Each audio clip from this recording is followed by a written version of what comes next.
toward better opportunities for Americans.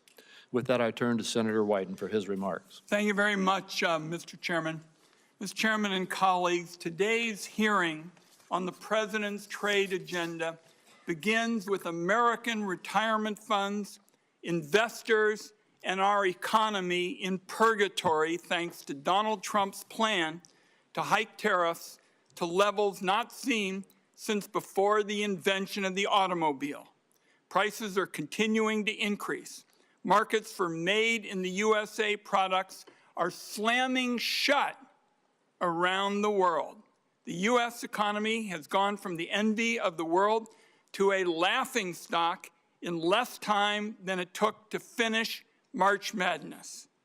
Through it all, Donald Trump and his advisors have yet to provide an understandable explanation, any explanation for what his tax hike on the American people is supposed to accomplish. And so this morning, I'd like to focus on one central question. What is the plan? In the last week, the White House has been all over the map when it comes to this question. There is no clear message of how the tariffs were determined, what they're supposed to accomplish, how long they'll be in place, whether they're a negotiating tool or a move to try and cut the United States off from global trade and usher in a new era of 1870s-style protectionism. In the days since Donald Trump announced his tariffs, the President and his advisors have repeatedly changed their stories on all of these questions. Last Thursday, Donald Trump said, quote, "The tariffs give us great power to negotiate," just after Secretary Lutnick and a top economic advisor told reporters the tariffs were not up for negotiation. Then the stories changed again on Sunday when the Secretary of Agriculture and the top White House economic advisor, Kevin Hassett, both said Trump's tariffs were bringing foreign countries to the table, hoping to negotiate new deals to cut tariffs. At nearly the same time, the Treasury Secretary was on TV Sunday saying the tariffs would remain in place for, quote, days and weeks. Asked if the tariffs were up for negotiation, the Commerce Secretary said Sunday, "The tariffs are coming." He announced it, and he wasn't kidding. The tariffs are coming. And yesterday in the Oval Office, Donald Trump said there can be permanent tariffs and there can also be negotiations. So again, this morning, what we want to know is what is the plan? The stock market is up a bit this morning on yet another round of rumors that Donald Trump might not go through with his full barrage of tariffs. Yet this weekend, Donald Trump retweeted a post on Truth Social arguing that Trump is crashing our economy and markets on purpose as a strategy to lower interest rates. Is it possible that's the plan? Tank the economy so wealthy people can borrow money more cheaply? We know that billionaires like Howard Lutnick and semi-billionaires like Scott Bessent won't mind paying more for groceries or gas. It's a drop in the bucket for them. But for families, higher costs are going to get hurt. Higher costs are going to hurt. The nonpartisan Yale Budget Lab predicts the tariffs will cost families $3,800 in the first year alone. In Mr. Greer's confirmation hearing, he argued that economic security leads to strong national security. Our country is getting the opposite with these pointless tariffs. Destroying the foundations of our economy is not only disastrous for workers and families, it makes our people less safe. So you look at Stellantis, the auto company, laying off 900 workers in response to the tariffs. I talked to Pacific Northwest fruit growers who are being told no more American exports, and I hear from small businesses in Oregon that they'll have to pay more for the materials they use to make their products. And I worry that Americans will soon be poorer and face greater threats to our national security thanks to these Trump policies. Is that the plan? Colleagues, I'm going to close with this. The Trump aimless, chaotic tariff spree has proven beyond a doubt that Congress has given far too much of our constitutional power over international trade to the executive branch. It is time to take that power back. On a bipartisan vote, 51 senators sent that signal last week by stepping in and passing legislation to lift Trump's reckless tariffs on Canada. Well, now Donald Trump has slapped tariffs on about 180 countries, and this is a big unforced error that requires a big response. So let me close with this announcement. Today, I am proposing a new bipartisan privileged resolution to end the latest crop of global tariffs that are clobbering American families and small businesses. Members on both sides of the aisle ought to know that this is a call to action, and Congress must step in to rein this president on trade. Thank you, Mr. Chairman. Thank you, Senator Wyden. And Ambassador Greer, you may now make your statement. Thank you. Chairman Crapo, Ranking Member Wyden, and members of the committee, I appreciate you taking the time today for this hearing. Last Wednesday, President Trump declared a national emergency in response to the large and persistent trade deficit that has built up in recent years. This deficit is driven in part by non-reciprocal tariffs, trading barriers, and other economic policies pursued by our foreign trading partners. The situation is urgent. President Trump imposed tariffs to address this emergency, and these measures are aimed squarely at achieving reciprocity and reducing our massive trade deficit to reshore production in the United States. This national emergency declaration and tariff action is the most significant change in U.S. trade policy since we allowed China to join the World Trade Organization. The American working class, in particular, has suffered concentrated losses from the so-called China shock and other adverse effects of past trade policy and the conditions that give rise to this massive trade deficit. You've heard some of these numbers before. The United States has lost 5 million manufacturing jobs and 90,000 factories since 1994. President Biden left with a $1.2 trillion trade deficit in goods, the largest of any country in the history of the world. The United States' share of world manufacturing output declined from 2001 to last year. In the fourth quarter of 2024, U.S. manufacturing as a share of gross domestic product was the lowest it had been in 20 years. During COVID, we were unable to procure semiconductors to build our cars or materials for pharmaceuticals and personal protective equipment. During World War II, we built nearly 9,000 ships. Last year, the United States built only 3 ocean-going vessels. Our agricultural trade balance, which historically resulted in trade surpluses for our farmers, was in deficit the last 2 years of the Biden administration and likely will take some time to recover. These are all serious indicators of an economic and national security emergency, and we can't ignore it.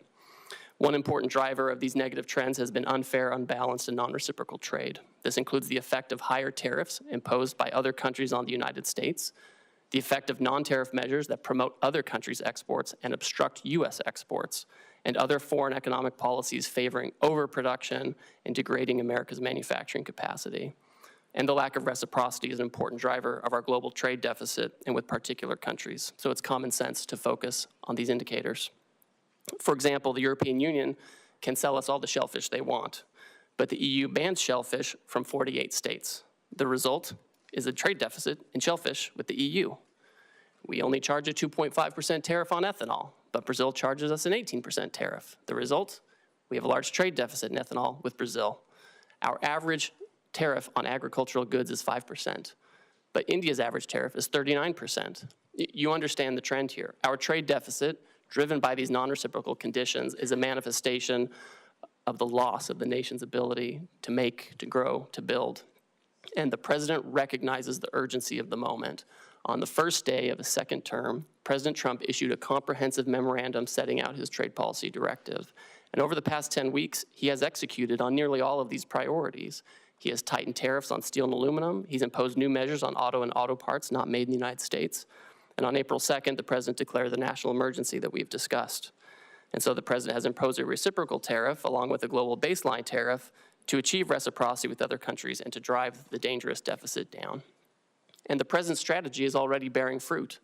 Over the past few weeks, a planned layoff for an auto production shift in Tennessee has been suspended. Another automaker is hiring additional employees and expanding overtime to increase auto production in Indiana. Companies have announced $4 trillion in new investment in the United States. Nearly 50 countries have approached me personally to discuss the President's new policy and explore how to achieve reciprocity, and they've spoken with many members of the administration. Several of these countries, such as Argentina, Vietnam, India, and Israel, have suggested that they will reduce their tariffs and non-tariff barriers in line with the President's policy. And these obviously are welcome moves. Our large and persistent trade deficit has been over 30 years in the making, and it will not be resolved overnight, but all of this is in the right direction, particularly as we start to negotiate with these countries. We must move away from an economy that's based solely on government spending and the financial sector, and we must become an economy based on producing real goods and services that provide jobs for working class and middle class Americans in their communities. This adjustment may be challenging at times, and in a moment of drastic overdue change, I'm confident, I'm certain that the American people can rise to the challenge as they've done before. I appreciate this committee's interest in President Trump's trade agenda. I'm glad we're talking about this. That's created debate. And we may not agree on everything, but I know that you want to do what's best for America. So does the President, and so do I, and we'll collaborate together on this. Thank you again for your time, and I look forward to our conversation. Thank you, Ambassador. Yesterday, Secretary Bessent stated that you and he both will lead trade negotiations with Japan. I am very pleased that President Trump has decided to press for market access in this case. I hope we'll see more negotiations that press for zero-to-zero barriers, but could you explain a little bit what is the scope of these negotiations? Certainly. Thank you, Chairman. So as you know, yesterday the President directed Secretary Bessent and myself to interact with the Japanese. We've already been having several conversations with them over past weeks. So this is not a new development, but we are taking it to a new level. Obviously, we want to have more market access in Japan. For us, we feel like we could have more and better agricultural market access. There are also structural impediments to some of our industrial goods in terms of standards and regulations and that kind of thing. I also think that there are things we can do with our trading partners, things that aren't always purely in the trade sector with respect to economic security, whether it's export controls alignment or investment screening alignment or energy, making sure that our partners are tied up with us with respect to liquefied natural gas and other resources, as opposed to being dependent on other countries that may not be as friendly. And so I think all of these factors will go into these discussions with Japan in the coming weeks. Well, thank you. And as you indicated in your testimony, you've been approached, the administration or you have been approached by about 50 other countries already. I assume that the objective in these approaches, and I assume that there will be discussions and negotiations with them, but first, could you verify that? Is the objective here to engage in market access negotiations with these countries? Chairman, as these countries approach us, the idea is that we've had years and years of non-reciprocal access, and it's contributed to these trade deficits. As the countries come to approach us, what we've told them is, if you have a better idea to achieve reciprocity and to get our trade deficit down, we want to talk to you. We want to negotiate with you. And it goes both ways. Sometimes they have exports to us that are driven by subsidies and unfair trading practices. And then obviously they have non-reciprocal treatment on their end where they block our exports, sometimes through prohibitive tariffs, quotas that are not administered in the appropriate way, or other unfair trading practices. So these are the kinds of things that should be targeted. And I don't want to prejudge the negotiations, but if they're able to provide an alternative plan that can further these objectives, I think we're open to that. Well, thank you. The America First Trade Policy Memorandum rightly tasked the USTR to review China's compliance with the Phase 1 agreement. Under the agreement, China is obligated to purchase more U.S. goods and change basic practices and laws, the so-called structural commitments. The prior administration refused to discuss whether China complied with its structural commitments. And by the way, these were commitments made in response to tariffs in President Trump's first presidency, correct? That's right.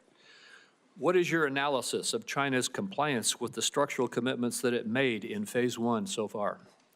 Our assessment, Chairman, is that in the initial stages of implementing the agreement, China made significant movement to make these structural changes, whether it was with respect to agricultural rules, financial services, or IP.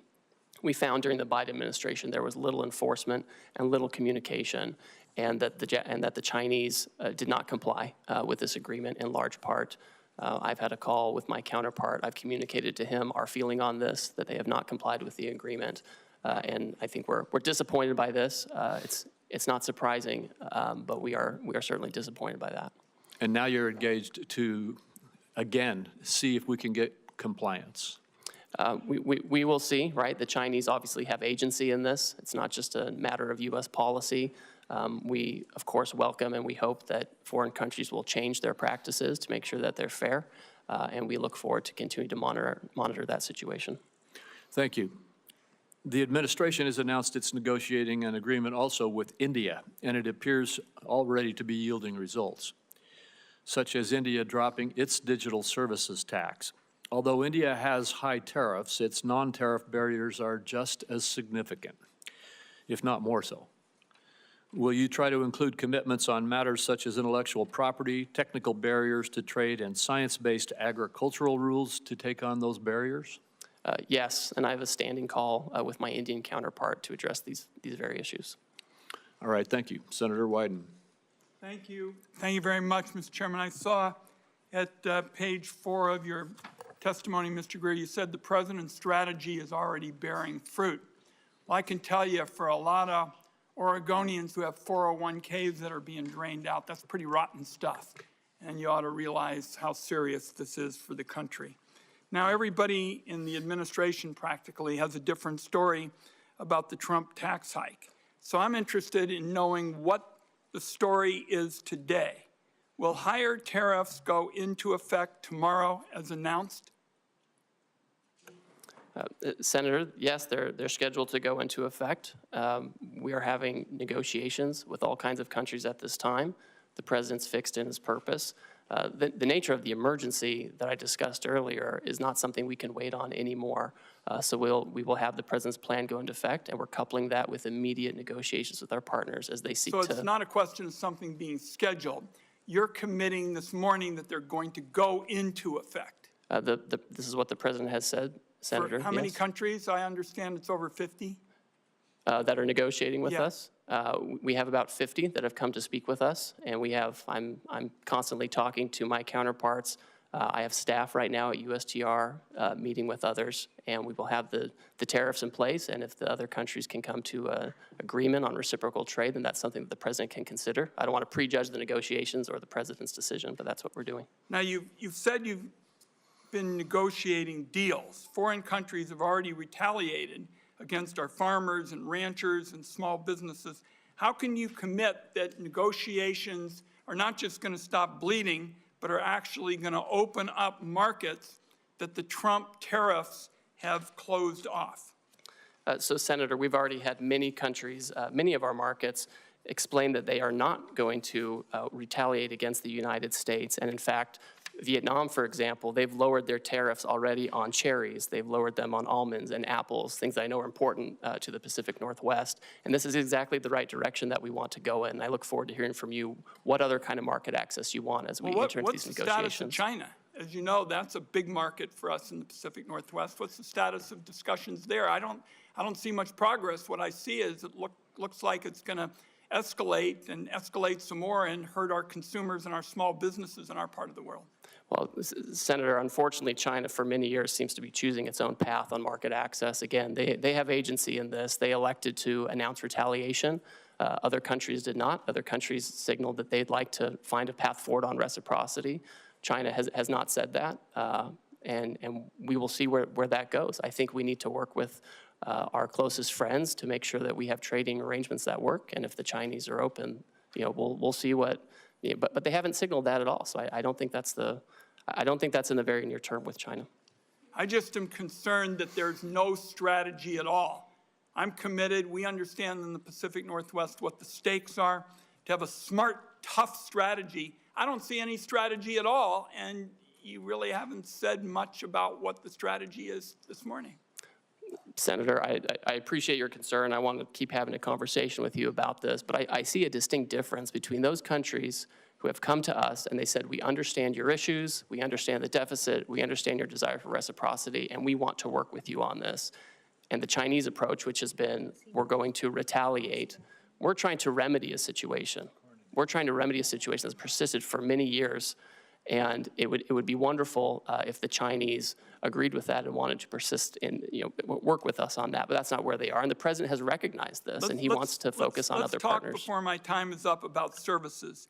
The United States is a services powerhouse, from travel and technology to finance and media. Our services industry account for nearly 80% of the U.S. GDP and 8 out of 10 American jobs.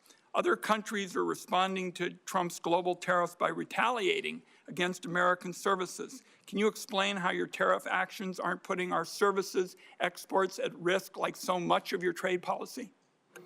Senator and Chairman Crapo mentioned this. We had India already pull down a digital advertising tax that affected some of our most competitive tech companies. We're already in conversations with other countries that if they want to have reciprocal trade with us, that's something that we need to consider as well. And we expect them not to discriminate against our services companies. We have some of the most competitive in the world, I agree with you. And to me, that's part of this calculation. I wrapped up with the services question because it seems to me it's classic Donald Trump. Really good at talking about problems, even saying that there is some reason to go forward, identifying a problem, but pretty damn bad at fixing them. And there's going to be a whole lot of collateral damage in the process if you all continue with these trade policies in services and in other areas. Thank you, Mr. Chairman. Thank you, Senator Cornyn. Ambassador Greer, well, thank you for being here today. I know there's been a lot of discussion about tariffs, but would you just briefly discuss non-tariff barriers to trade?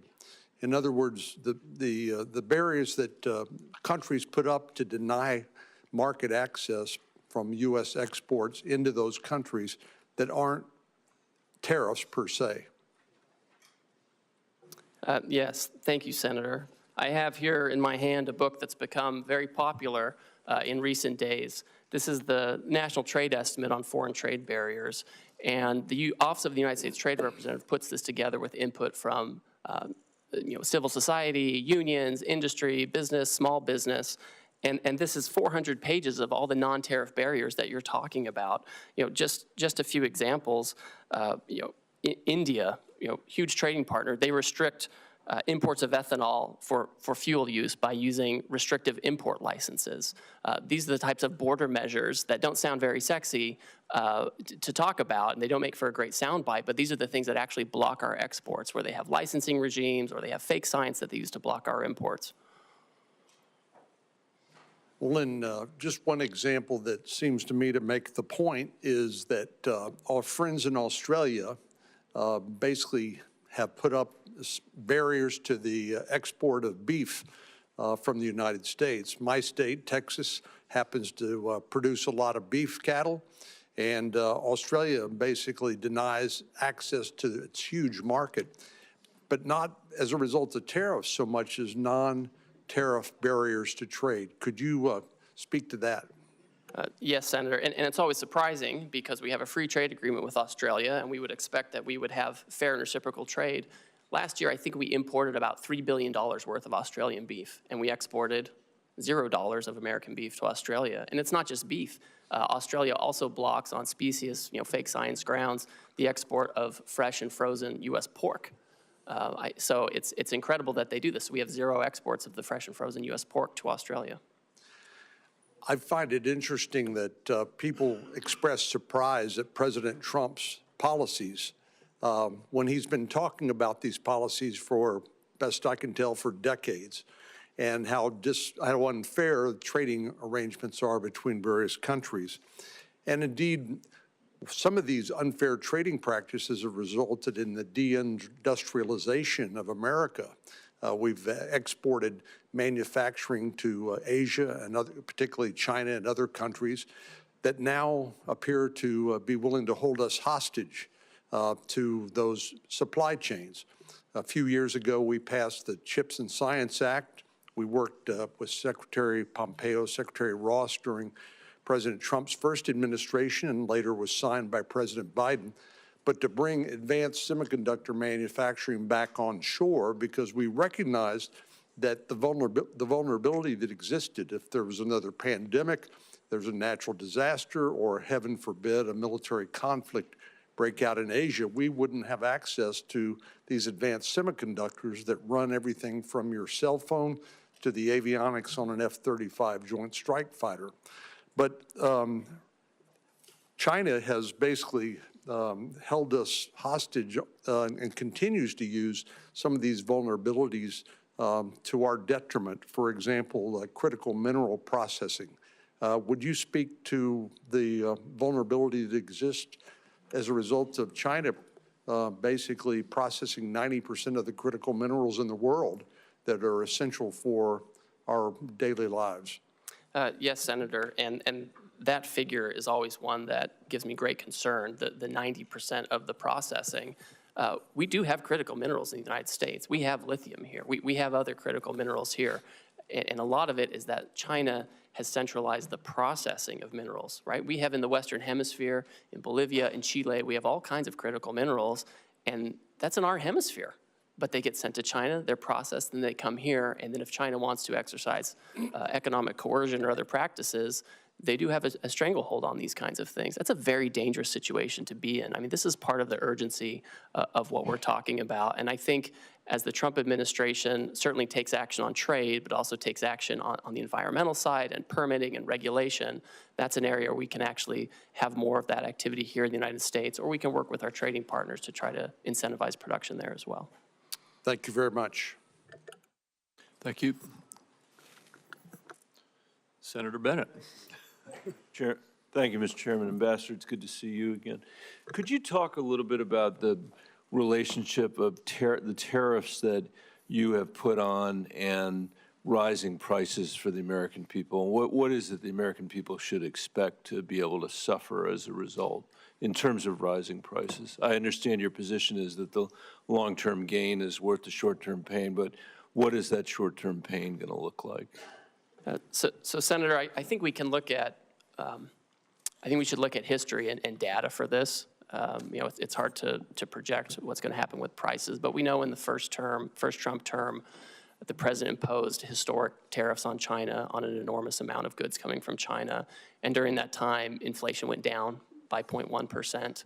During the Biden administration, the historic inflation was not on imported goods or related to tariffs that President Biden put in place. It was related to, frankly, services, healthcare, education, et cetera. So I think there's not really a one-to-one on tariffs and price effects, and so many things go into price. I know you think I'm probably like dodging and weaving on this, but I'm looking at data, sir, Yeah, and the data shows it's not one-to-one. I know you're smart enough to know that the likelihood is that prices are going to go up for the American people as a result of the tariffs that you put in place. Do you disagree with that?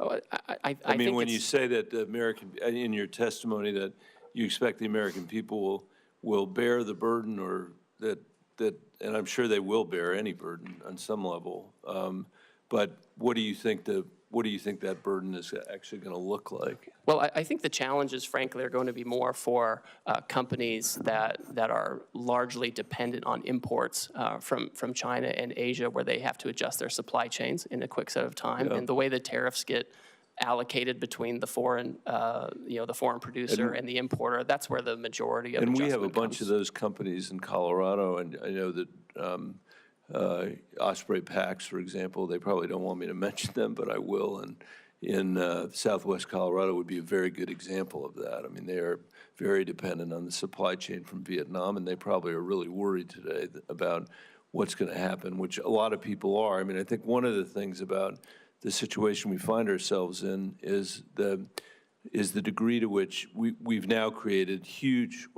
uncertainty in our economy, and I'm worried that that is going to result in a lack of investment, capital investment. You mentioned some new investments that have been made in our economy, but I think that anybody who knows anything about the economy knows that uncertainty results in people freezing up, a paralysis, a lack of investment, which is going to make it hard for our economy and may actually provoke a recession. Could you comment on your concerns about that and how you're thinking about that? And I have one more question before I'm out of time. So Senator, the best way to have certainty is to build in the United States, right?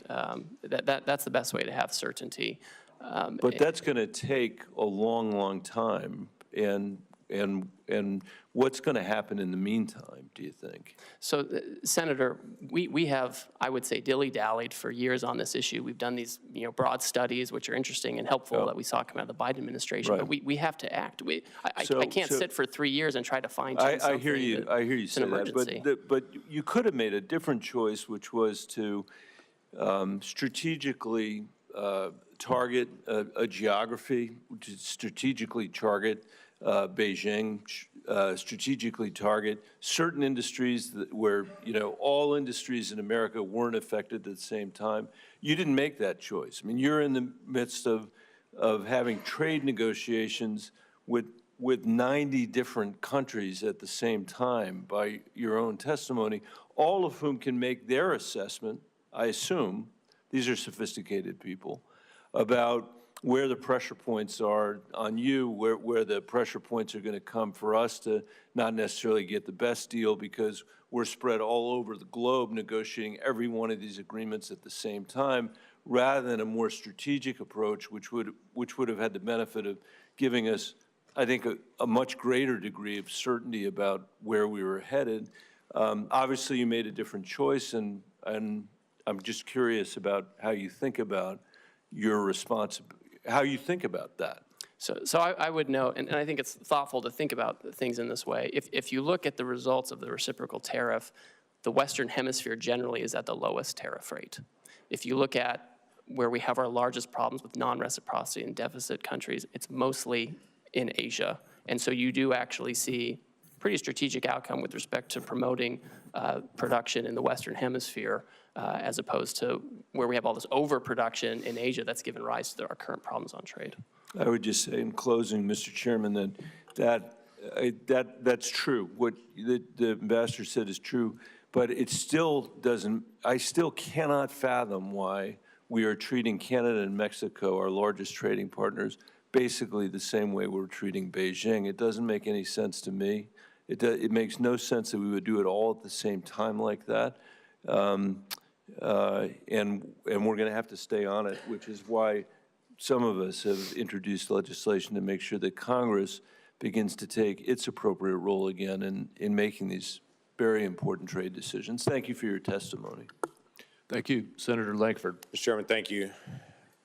Thank you for the work that you're doing. You've got a lot on your plate, and appreciate the focus right now on this. Let me come from a perspective of a lot of Oklahoma farmers and ranchers and manufacturing folks and retail folks, and quite frankly, folks that sell to retailers that are in Oklahoma. They've got several questions that they've actually sent to me pretty quickly, so I want to be able to bounce a few of those. The goal of this is to do more trade internationally, that the United States would be able to manufacture here or produce here and sell more internationally, and that we would have that opportunity to have increased market access. Is that correct? So, Senator, I think that's accurate, because when we're trying to get down a deficit and have more production here, necessarily part of it is making sure we're not getting too many imports that are driven by unfair trade practices, but also promoting our exports overseas. So then right now there's a lot of negotiations going on. There was a lot of questions for several days whether we're negotiating or not negotiating. I'm hearing from you pretty clearly today. We are open to negotiate. We're trying to be able to establish better trade agreements to be able to move forward. Do you have any timeline on certain countries or places that you have set internally to say we hope to have negotiations complete by this point? Obviously, negotiations can extend out as long as they have to, but is there a timeline you're dealing with? So the president has indicated that he's willing to negotiate with parties that want to pursue reciprocal trade with the United States. We don't have any particular timeline set on that because, as you pointed out, Senator, the outcome is more important than setting something artificially for us. What I can say is I'm moving as quickly as possible, and a lot of these countries are moving very quickly, and we're working on the weekends, we're working at night as folks want to engage on this. Now, I will say, I know you want to ask something, the trade deficit has been decades in the making, and it's not going to be solved overnight. Right. Yeah, everyone understands that well, and everyone that I talk to is grateful that we're actually attacking the trade deficit issue and try to be able to bring down barriers to trade. They also want to get a timeline. Let me give you, for instance, I've got an Oklahoma company that several years ago spent millions of dollars to be able to move out of China. They moved into Vietnam for production because literally there was what they're producing, the parts were not created in America. So they were looking for other places to go. They spent all the money, spent all the time, shifted out of China, got to Vietnam and established there. Now they're saying, we've got giant costs in Vietnam at this point. So they're going to have to renegotiate with every single retailer that they sell to, which is going to take a lot of time to be able to do it. What they're trying to be able to figure out is, do we hold on those negotiations and try to renegotiate with Walmart and Target and Costco and everybody else they're going to have to renegotiate with? Or do they press on with those negotiations now? If things are going to get resolved soon, they can pause. If they're not going to get resolved, they're going to have to renegotiate every contract again to try to figure out which way to go. So the time piece does matter to them. Senator, I understand completely, and Vietnam is one of those countries that understands that it is, frankly, one of the major targets of this action, because their trade surplus with us is so lopsided. I think it's every $15 they export to us, we send them $1, and they remain closed to our exports where we can be competitive, agriculture, et cetera. But they've come to the table with an offer, right? We didn't go out and say, please come talk to us. They beat down our door and they want to talk about it. Good. I don't anticipate that we're ever going to have equal trade with Vietnam. We're a much larger economy than they are, but bringing down the trade barriers would be helpful so that they would accept American products to be sold there. I think that's beneficial, but most countries in the world are never going to buy as much as we're purchasing because we just purchase a lot more from there. Another issue has come up about garment manufacturing. Obviously, this is a challenge. We'll have different pieces that are bought from different countries. We don't have a lot of garment manufacturing here in the United States. For those garment manufacturers that are here and for others, some in Oklahoma, they're asking me about exclusions and exceptions and how this is going to be handled to say, we can't buy it in America. This is the only place that's actually manufacturing it. I know long-term, the hope is to be able to have a more diversified, but in the short term, they don't have another option. How do you plan to handle that? Senator, the president has been clear with me and with others that he does not intend to have exclusions and exemptions, especially given the nature of the action. If you have Swiss cheese in the action, it can undermine the overall point, which is to get rid of the deficit, achieve reciprocity. To my point earlier to Mr. Bennett, the Western Hemisphere countries have a much lower tariff than many of the Asian countries. And I've heard from textile manufacturers for many years that they would love to have a situation where Western Hemisphere textile and garment manufacturing is more competitive, and maybe we're setting up the conditions for that. So in the short term, there's no exemptions that are coming on it. So for companies that are currently buying from Asia at this point, whether it be for textiles, whatever it may be, the goal is to be able to push them out of Asia into the Western Hemisphere, or where do they need to go at this point? Well, the president has been clear, again, that he's not doing exemptions or exceptions in the near term. My own sense is, given the tariff differentials between Asia and Western Hemisphere, I think people can start making decisions based on that. Senator Whitehouse. Thanks, Ambassador Greer, for being here. Just to sort of frame our conversation, tell me what a negative externality is. This is something you and I like to talk about. Yes, we do. This is a situation where you have a foreign country where perhaps they have actions such as poor environmental regimes or lax labor laws, and they don't bear the cost of that. Instead, they send their goods that are the product of these processes where they have lax regulatory regimes. They send it here, and we end up bearing this. They externalize these negative externalities to us, and we have to bear it, and our workers have to bear it, and we don't compete on a level playing field. So two things are wrong with this. One, the customary negative externality is pollution. And to the extent, for instance, on an issue I've done a lot of work on in bipartisan fashion, plastic in our oceans. Now it's in our drinking water, it's in breast milk. I mean, we've really gone down a very weird pathway with respect to plastics. If China, for instance, is responsible for dumping 60 or 70% of the plastics into the Pacific, then that's a harm to us, correct? Yes, I agree.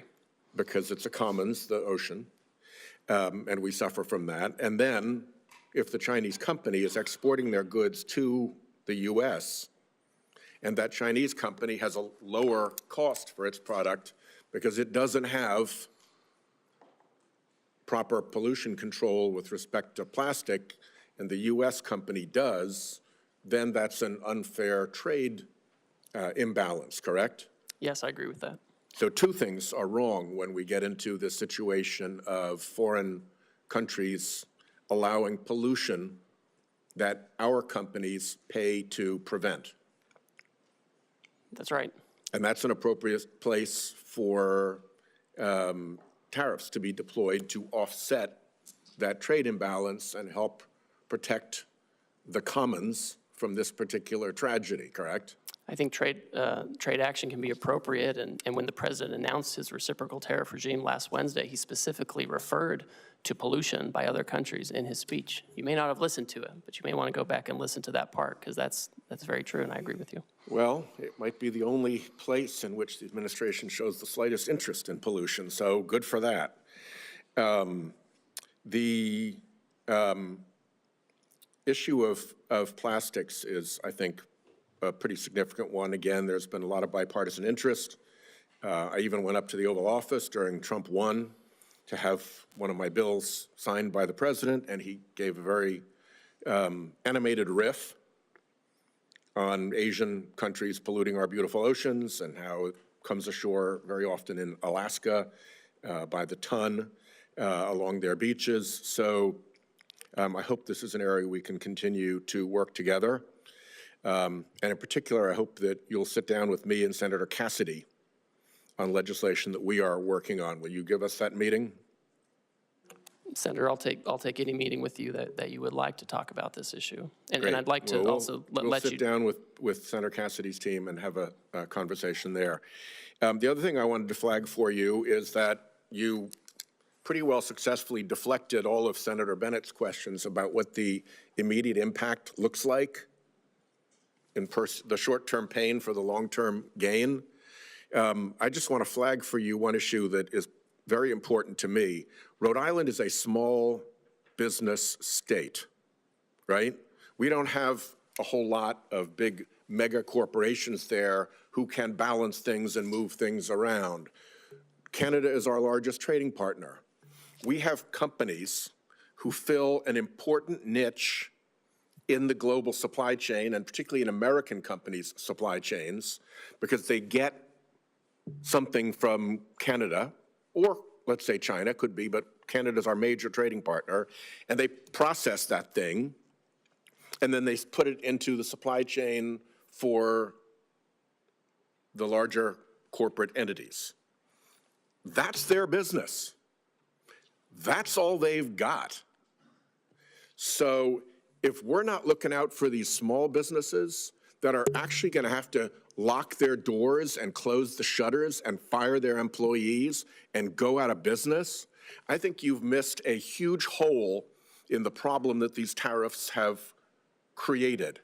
If all you're listening to is the big mega corporations who can move things around the world and have the resources to dodge these effects, you're not getting the straight story. I think in every one of our states, there are going to be small businesses that occupy a niche in which trade is an important factor and that are going to go bust because of these tariffs. And I urge you to look out for those businesses because I don't think they're getting their voices heard at all. So, Senator, I've talked to you about this. I've talked to Senator Hassan about this and others. One thing I asked my team to do last week was to convene a meeting of I have a trade advisory council for small business. I've asked them to convene that meeting. I've connected with the Small Business Administration. They have an international trade desk there. I've talked to I have an office that also deals with small business because I do want to hear it. I think it's important that we hear it because they don't have the same voices in Washington. I will say right now, Canada and Mexico, things coming from Canada and Mexico that comply with the United States-Mexico-Canada Agreement come in duty-free. They continue to do so if they follow the rules. If they don't follow the rules and are trying to put in Chinese stuff, that's going to be tariffed. But if they follow the rules, they're going to be getting the duty-free treatment they're due. Well, a small business that has gone broke is not very amenable to a meeting. They don't exist any longer. Senator Hassan. Thank you, Mr. Chair and Ranking Member. Good morning, Ambassador Greer. Thank you for being here. Before I start with a couple of additional questions about the impact of these tariffs. I want to associate myself with Senator Whitehouse's comments just now about the impact on our small businesses, particularly those who are critical parts of supply chains for some of our larger corporations in the country. As you know, Canada is our biggest trading partner too, and we are already seeing the impact of these tariffs with our small businesses, especially in our tourism industry, which is being decimated because Canadians are not coming down to New Hampshire the way they usually do. Let me ask you about a couple of other things. President Trump's tariffs have made almost everything that families buy more expensive. The president imposed a 10% national sales tax on all imports into our country and an even higher sales tax on imports from more than 50 countries, including our allies like Canada. This is the largest tax increase in over half a century, and it's going to cost the average American family $3,800 a year. Their morning cup of coffee will cost more, so will new shoes for their kids, and so will fresh fruit. So my question to you, Ambassador, is how much revenue from the president's national sales tax will be used to give tax breaks to billionaires? So, Senator, as you know, any kind of tariff revenue that comes in to the United States government, it goes to the Treasury, and Congress will decide what happens to that money. Obviously, the president wants to have a very competitive tax policy that's good for everybody.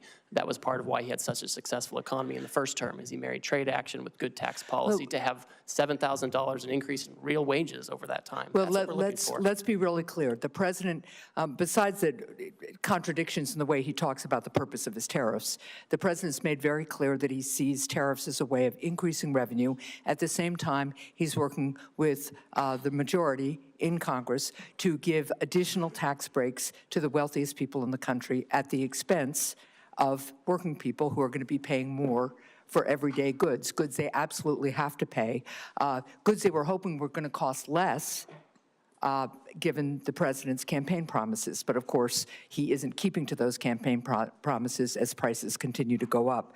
Now, the president's national sales tax is increasing prices for families. It's also causing huge losses in Americans' retirement savings. Ambassador Greer, would the administration reverse course if the president's tariffs led to 10% inflation? Senator, the president is fixed in his purpose. This trade deficit and the offshoring and loss of manufacturing jobs is something that's persisted for too long, and it's dangerous. I understand your justification for the policy, even though there are some very contradictory justifications coming out of the administration. But my question is, what's the inflation rate where you guys would reverse course?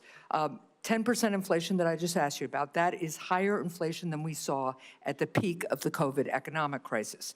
But you aren't going to say here today that you would reverse course even if you created inflation as high as we had at the peak of the COVID economic crisis. I think the most serious inflation we saw was during the Biden administration. When we did tariffs in the first term, inflation went down. I just don't, it's not going to be a one-to-one. Inflation about how much money you're putting into the supply. Well, it's not about let's just be tariffs really on clear products. that the Trump administration is here today to say that even if inflation hits Americans' pocketbooks at 10% because of these tariffs, then the Trump administration is still going to go charging ahead. So, Ambassador, would the administration reverse course if the president's tariffs caused a 50% stock market crash, which would hurt Americans' retirement savings even more than they've been hurt in the last 10 days or so? Senator, the fundamentals of the economy are so strong. We had 228,000 jobs last month. We have 9,000 additional manufacturing jobs from the month before. Your answer is even if the stock market crashes 50%, which is how much the stock market crashed in the Great Recession, you're not going to say here today that you would reverse course even if you crash the stock market and harm retirement savings as drastically as happened during the Great Recession in 2007. Senator, your hypotheticals are not consistent with the history we have seen with the use of tariffs. My hypotheticals are based on the fact that a lot of Americans are looking at their 401ks today and wondering how much of a lifestyle change they are going to have, or whether they're going to be able to retire when they plan to, because of the recklessness and haphazard nature of the Trump administration's imposition of tariffs. Nothing was thought out about this. This has been a haphazard, incompetent effort, and it's showing. Thank you, Mr. Chair. Thank you. Senator Cassidy. Hi, Mr. Greer. Thank you for being here. When I speak to my rice people and my shrimp people back home, they say that the tariff barriers and the subsidies by other countries for those products are so much that it is putting some of our shrimpers and some of our rice people either out of business or in incredible financial binds. And so the fact that the president is attempting to address these as well as the non-tariff trade barriers is incredibly important. Let me first say that. But I also hear from my producers that the mean tariff being selected to apply to a country may not account that for rice, for example, the tariff is much higher for that particular product, and that it is not adequate to address that which is taking place. Any thoughts on that, and how can we have something more particular for products which are really over tariffed? Yes, thank you. And I appreciate that concern, and the tariff rate applied to many of these countries, again, was a countrywide rate. It wasn't product specific. My sense is if countries come to us and they expect to have some kind of a different plan, they will need to change these things, right? And they will have specific products, specific barriers that they would have to address. Right, or else, you know, the president, again, he's fixed his purpose. He wants to see production back here. He wants to see our agriculture producers doing well. And these countries just have to have reciprocal trade with us. And that means taking care of the types of barriers and tariff rates you're talking about. So it sounds like you, one of the things I think they want to know is that since shrimp might be a relatively small part of trades with some of these countries, that the interests of, for example, shrimp will not be sacrificed in part of a greater whole. No, I think, and I saw a really interesting article today in the New York Times on shrimp. You may have seen that, where the tariffs have actually given a bit of a lifeline to these shrimpers. And I think that, you know, if there's going to be any kind of change to any of this, and I'm not going to prejudge that, we have to make sure that our industries are protected adequately, so we don't go backwards with the deficit.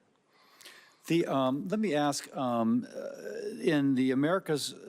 in the President's America First trading policy, there's several sections relating to free trade agreements and how they will be evaluated. Senator Bennett and I are working on an America's Act, which would be a hemispheric trade policy, which would have several purposes. One, to strengthen those ties. Secondly, to keep the Chinese from making the incursions that they are absolutely making throughout the hemisphere. Some are calling the Caribbean a Chinese lake.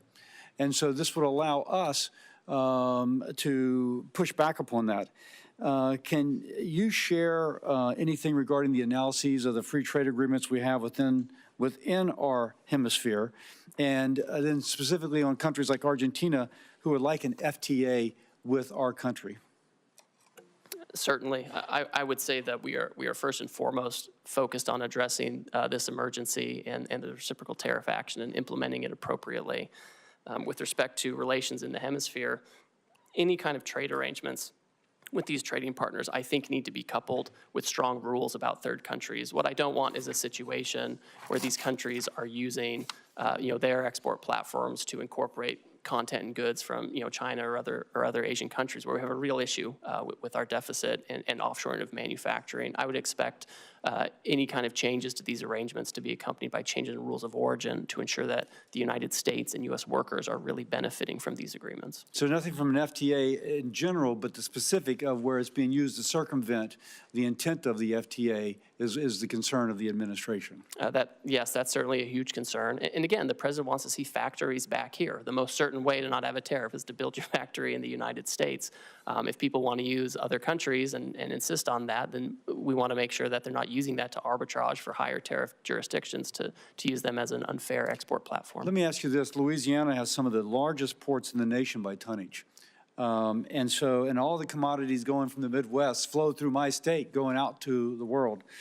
Earlier, USTR proposed imposing like $1 million for every vessel built in China. And I'm told that if the Koreans have a fleet of 50 and 5 of the ships are built in China, then the $1 million would apply to all 50, not just to the ships that are built in China. Now, that would clearly impact a ship coming to the United States to offload.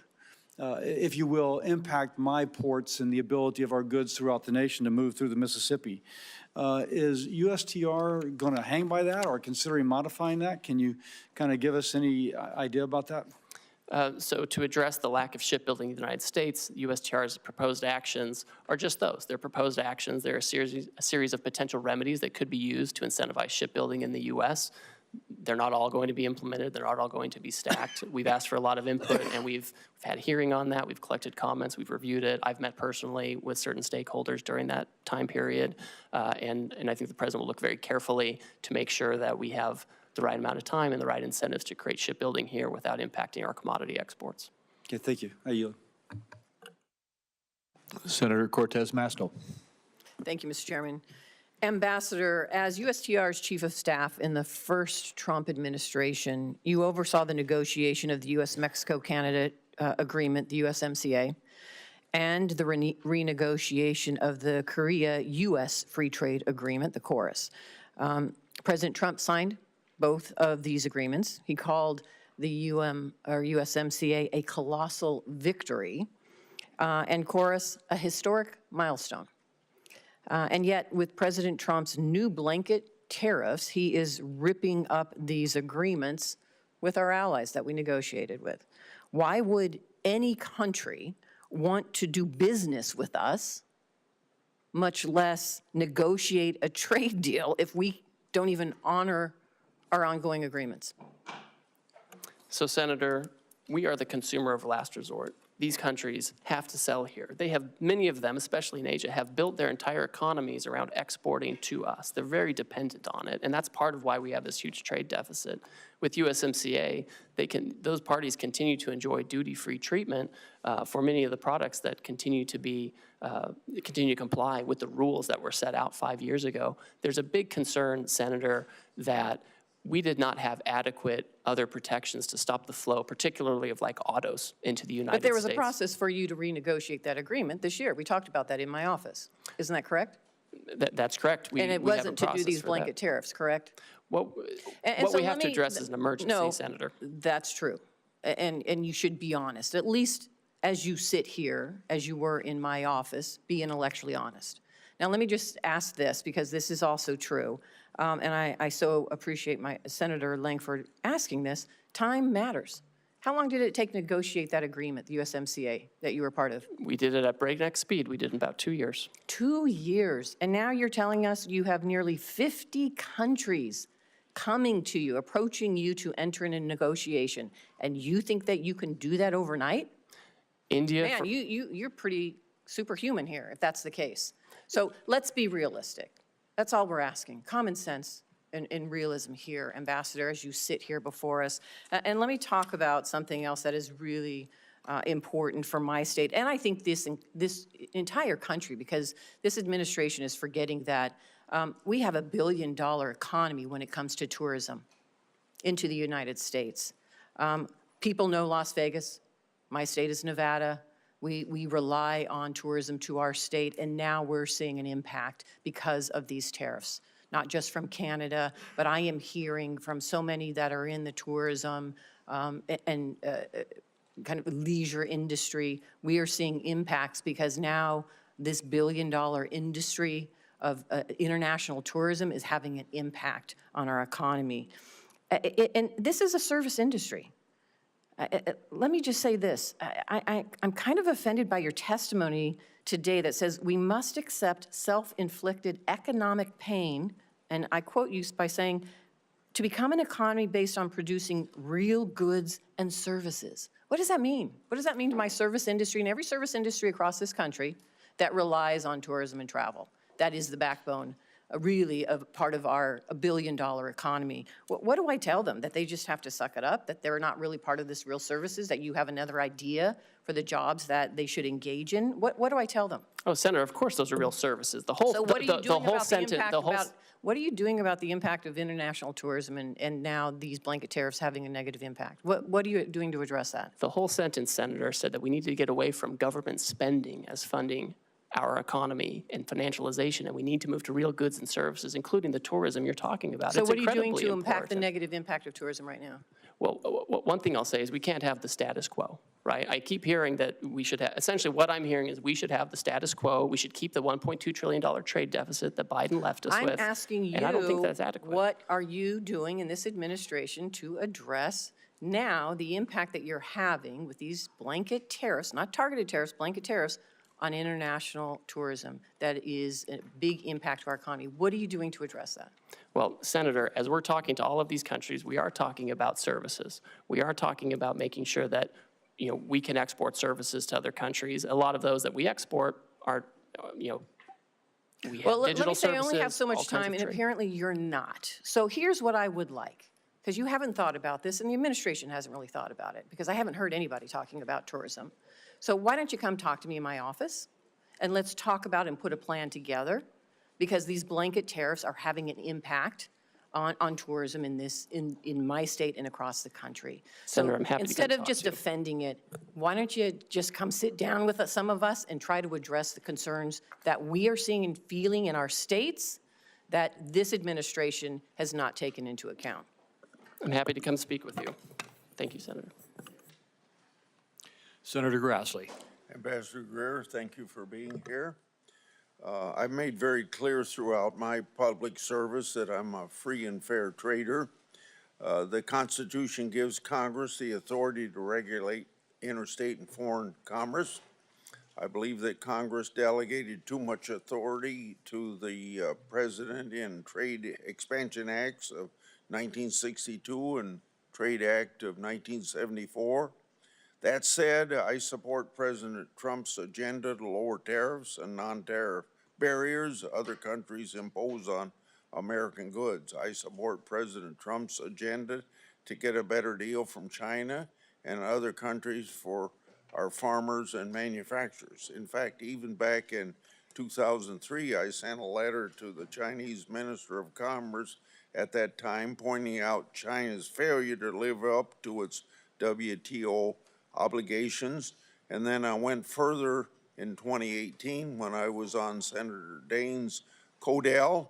I told top Chinese leaders I made a mistake supporting China in the WTO.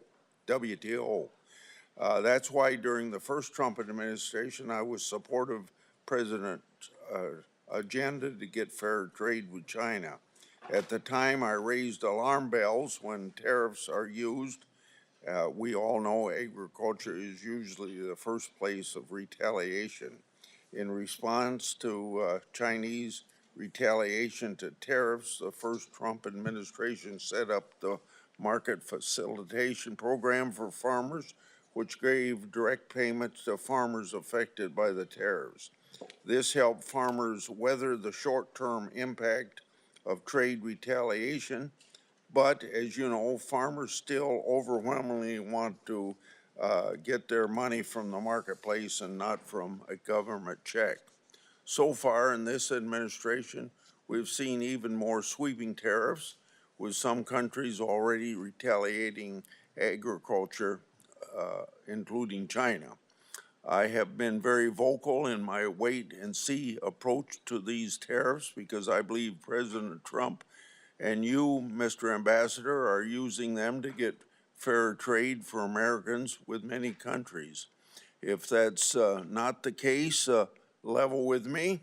So to help farmers in the meantime, instead of relying on payments from the government, I'm going to give a suggestion that you don't have much to do with, but the administration could move very quickly to increase RVOs on the renewable fuel standards so that farmers get more robust domestic markets for their crops. And one place to start would be where the Biden administration came up short with RVOs, only $3 1/10 billion over a 3-year period of time on biodiesel, to make that 5.3 as far as you can see into the future.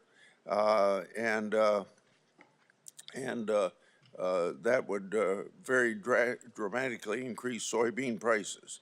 So my question to you is, in the medium to the long term, do you plan to turn these tariffs into trade deals to reduce tariffs and non-tariff barriers? I support that. On the other hand, if the purpose is to stall on negotiations in order to keep tariffs high for the sole purpose of feeding the U.S. Treasury, I oppose that. So is this administration for trade reciprocity or for Treasury replenishment? Senator, thank you, and thank you for your years of service on the trade space, and you're one of the deans in this area. It's important to understand the sense of the emergency that we're facing and urgency with the need to reshore and do manufacturing here. It's incredibly important to the president. Yesterday, he stated very clearly that he is happy to engage in negotiations immediately with countries that believe that they can help us reduce our deficit and get rid of the non-tariff barriers and the tariffs that affect that. I think the answer, Senator, is it's going to be country by country. There are going to be some countries where they're not able to address their non-tariff barriers or their tariffs or the deficit fully, and there will be others who I think will be able to do that, and where the president will have the option of making a deal with them. So we're certainly seeking reciprocity. Now, if we have the tariff on a country, there's obviously going to be a revenue effect, but we need to reshore manufacturing, we need to get rid of our agricultural deficit, and we need to make sure that if countries are going to trade with us, it has to be on a reciprocal basis. Senator Cantwell. Thank you, Mr. Chairman. Ambassador Greer, good to see you. You and I have had many conversations about trade. I think my question this morning, though, starts with the consultation that Congress deserves on trade issues from the trade ambassador. And what did the Trump administration do to prepare us, to communicate with us, to tell us about findings as it relates to these emergency orders by the president? Thank you, Senator. As you know, I find consultation requirements very important, and not just as a requirement, just a matter of good practice. Our staff, the USTR staff, in the past 2 months that we've been in office, have had over 200 formal engagements with staff on the Hill, obviously here in the Senate, also in the House. The day of the reciprocal trade announcement, we had our staff also up here briefing your staff. And we also had the president issue very publicly his America First trade policy memorandum, which specifically said that he was going to look into the trade deficit and the possibilities of tariffs. So we've wreaked havoc on the economy by having one of the largest drops of the market. We have people's 401 in panic. We have retail organizations like the Retail Industry, National Retail Federation, American Apparel Industry, Outdoor Association, Consumer Technology, Computer Communications Industry, Main Street Alliance, Small Business Majority, all anxious, asking us to do something, and you're saying, well, some people passed some notes to staff. What the requirement is, and this is where I believe the president has misconstructed and actually exploited this authority, is not communicated to us, nor these interest groups that are now panicked over the effect of tariffs. So I would say that the skill set of a USTR office or even a Treasury Secretary could have opened these conversations with these countries without the tariffs and saved a lot of people a lot of pain and anguish. I worry that this trust issue, because I have a different worldview, that we should be building alliances as a way to counter China, that the alliance building process now will become harder, and people are going to wonder, well, is the United States going to pull another fast one again and just wreak havoc, when in reality, countering China with a tech NATO or something like that is a more powerful tool. Do you have a comment about that? I do, and I think we do need to be thoughtful about this. I think what we can't do is wait. We have had many times in past decades when we have had real robust trade disputes with our partners. Japan in the 80s and early 90s over cars, semiconductors, and they ended reshoring a lot of those factories here, and it didn't make us less of a security partner to Japan. I think we can have these conversations like friends do, and that's what the president said yesterday. He said, listen, China's trying to retaliate, they're taking a different path, but for others who want to have meetings, I want to reclaim we'll my time for a second, because I only have 5 minutes, and you have lots of time to answer lots of questions for members. But you can see all my colleagues, we are thoughtful people with specific issues about our constituencies. I just met with raspberry growers. They're concerned.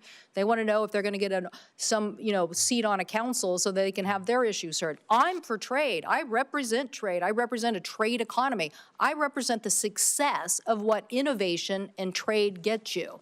But you're coming here this morning with this not only tanking of the market and 401s, now you're coming here telling me that tariff is the tool. And I'm telling you innovation is the tool. You're telling us in your testimony you want a tariff on semiconductors. I'm saying that the last administration and this organization here passed the Chips and Science Act so we could reshore semiconductors here in the United States. So you're not going to win the innovation economy by tariffing semiconductors and reshoring that. I don't know what you think. I'm not trying to get the semiconductor. I want to lead on next generation semiconductor manufacturing because I'm pretty sure I'm sitting next to the Intel ranking member here who's going to tell me if we don't lead on semiconductor manufacturing and semiconductor next generation technology, then we're not going to be leading in defense or in AI or in anything. So I want to innovate my way to that future, and I want to use the alliance power of different countries to force China and other people to follow us instead of this berating of the American consumer who has to pay the price for this policy. Senator, TSMC has announced a new announcement where they're going to have more investment here in the United States so they can make those things here and have that innovation. Thank you, the people who voted for the Chips and Science Act in the past administration. Thank you for that. We are going to lead on innovation despite this administration. Senator Warner. Well, Ambassador Greer, it's good to see you. And let me, first of all, completely agree with Senator Cantwell. I mean, I just don't get it. The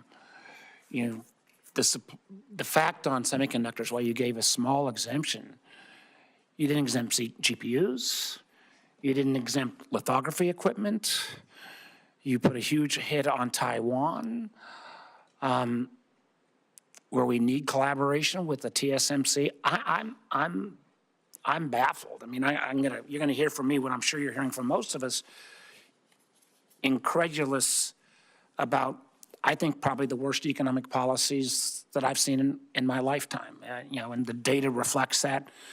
A global tariff of 10 to 50%, on almost every worldwide country. Although, I will note from my Republican colleagues, you'll be probably glad to know that Russia didn't get a tariff increase. I believe that when all these global tariffs go into effect, I think most of them as of midnight tonight, tariff rate will be approximately 23%, highest since 1909. I believe that'll translate into the largest tax increase since 1968.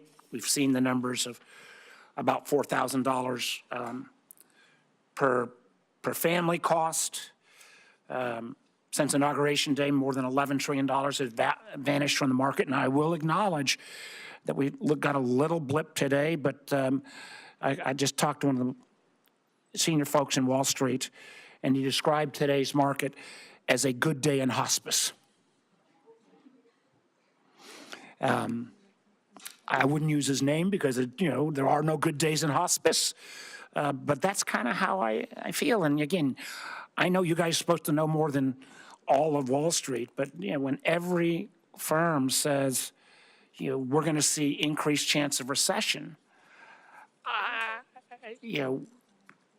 and I've met you, Ambassador Greer, I think you're a smart guy, but I don't think just because this is the way Donald Trump wants the world to be for the last 40 years that he can simply will it into happening. In my state, the Port of Virginia accounts for $124 billion in trade. That amounts to about 500,000 jobs.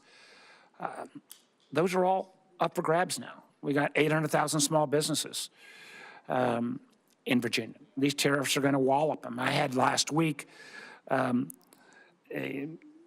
a guy in from a local brewery in Alexandria. The owner's name is Bill. He's got a triple whammy. He gets his Pilsner from Canada. He gets his bottle caps from Mexico. He gets his kegs from Germany. So already, even in advance of these all kicking in at midnight tonight, he's laid off 10% of his staff. Even if the president flips on all this, he's not bringing folks back. I mean, candidly, I had another guy in from who makes bourbon and sells a lot to Canada. He thinks it'll be a cold day in hell before the Canadians start buying American bourbon again, simply because our trust relationship has been broken. So I guess the first question I want to give, I'm trying to figure out what would be a question that maybe folks haven't asked. Let me ask you on this one. Australia is one of our strongest allies. We have the AUKUS relationship, which is key to their national security. It's key to our industrial base, so we can continue to build subs. Terribly important. Interesting thing with Australia is we have a free trade agreement with Australia. We don't have tariffs. We even have one of the few industrial countries, we have a trade surplus with Australia. So Ambassador Greer, can you explain to me how it helps America's national security or our trading balance when we have, and I loved your fancy Greek formula, which was basically bad math on steroids formula, how with the trade surplus, with this strong relationship, Australia got hit with a 10% tariff as well? Senator, Australia has the lowest rate available under the new program. They ban imports of American beef. Ambassador, excuse me. There is a trade, we already have a free trade agreement. We have a trade surplus. So getting the least bad, why did they get whacked in the first place? We're addressing the $1.2 trillion deficit, the largest in human history that President Biden left us with. We should be running up the score in Australia. Ambassador Greer, answer the question on Australia. We have a trade surplus with Australia. We have a free trade agreement. Why? They are an incredibly important national security partner. Why were they whacked with a tariff? Senator, despite the agreement, they ban our beef, they ban our pork, they're getting ready to impose measures on our digital companies. It's incredible. With your Greek letter formula, the fact that we have a trade surplus. We have a global tariff on everyone. We're trying to address the $1.2 trillion deficit that Biden left us with. I think that answer, sir, you're a much smarter person than that answer. The idea that we are going to whack friend and foe alike, and particularly friends, with this level is both, I think, insulting the Australians, undermines our national security, and frankly makes us not a good partner going forward. The lack of trust from friends and allies based upon this ridiculous policy that goes into full effect at midnight tonight is extraordinary. I go back to what the market believers believe today is happening. A good day in hospice. I'm afraid if we keep these tariffs in effect, we're looking like an economy that will be in hospice. Thank you, Mr. Chairman. Senator Daines. Mr. Chairman, thank you. Ambassador Greer, welcome to Capitol Hill. I share the President's determination to end these unfair trade practices, whether they are tariffs or non-tariff barriers. I hope we can avoid an all-out trade war. A trade war will mean higher prices for the American consumer, because I think we could do a little thought exercise at the moment. Who pays these high tariffs? In the short, medium term, it will be the consumer. It will be the consumer. And so I'm worried about the inflationary effect. I'm worried if there is a trade war, that we're going to have markets shutting down for American farmers, ranchers, and manufacturers. I'll give you an example of that here in a moment. But I'm encouraged because the President's announcement has gotten the attention of a lot of countries. I was encouraged to see Kevin Hassett this morning talking about negotiation occurring, looking at President Trump's latest posts on Truth Social, the fact that we've got Koreans now coming to the United States, literally dispatched to engage with us to lower these barriers, tariff and non-tariff, the Japanese, and some 70 countries now that want to come and work and address the issues of the barriers for American companies, American producers doing businesses in their countries with 95% of the world's consumers outside the United States. Critically important. So this is very encouraging. I think that's in part why we're seeing the rebound today in the equity markets, because there's hope that these tariffs are a means and not solely an end. And if that's the case, I think we're on a really good path with this kind of tough tough position we're taking to actually solve some of these problems in barriers in trade that have been lingering for decades. And President Trump is taking bold leadership to address it, and I'm hoping for a good outcome. My hope is this is a sign of things to come, that these countries will offer major concessions and make historic trade deals with President Trump. Ambassador Greer, I encourage the administration, encourage you to use this opportunity to secure better terms with our partners, with our allies, to protect and grow American jobs, to grow access for our American farmers, our ranchers, our manufacturers, and American families. 3 weeks ago, I was in Hanoi and met with General Party Secretary Do Lam, the highest ranking official in Vietnam. And then I went to Beijing and met with high-ranking Chinese officials, including the Premier Li Qiang. I carried President Trump's America First message directly to these leaders. I spoke with Premier Li Qiang and demanded that China stop the flow of the fentanyl precursors into Mexico, the United States, and Canada. I raised concerns about developments related to the expiration of registrations for beef processing plants here in the United States and some non-science-based barriers which has impacted Montana and U.S. beef exports. I want to remind you that in 2017, I went to China. I carried some steaks from a Montana rancher, Fred Wacker of Miles City, Montana. We met with the premier. In fact, I had one of your predecessors, Rob Portman, then the senator from Ohio and a former USTR with me. I had Senator Barrasso with me, Senator Kennedy with me. And as a result of that meeting, 30 days later, they lifted a 14-year ban on U.S. beef imports into China. Let me talk about what that has meant so far. This is the largest beef export market in the world is now China. For U.S. producers of beef, in 2021, we shipped $1.6 billion of beef. Keep in mind, the 2017 number was $31 million. It was $2.1 billion in 22, $1.6 billion in 23, $1.6 billion in 24. But here's the concern. That's been shut off now in the last 3 weeks. March exports of beef to China, U.S. beef, declined 92%. So the valve is shut right now for U.S. beef producers. My question is, what can we do to hold China's commitment to U.S. beef and other ag imports, which are so critical right now for U.S. producers? Thank you, Senator, and you've always been a leader on this, and I appreciate that.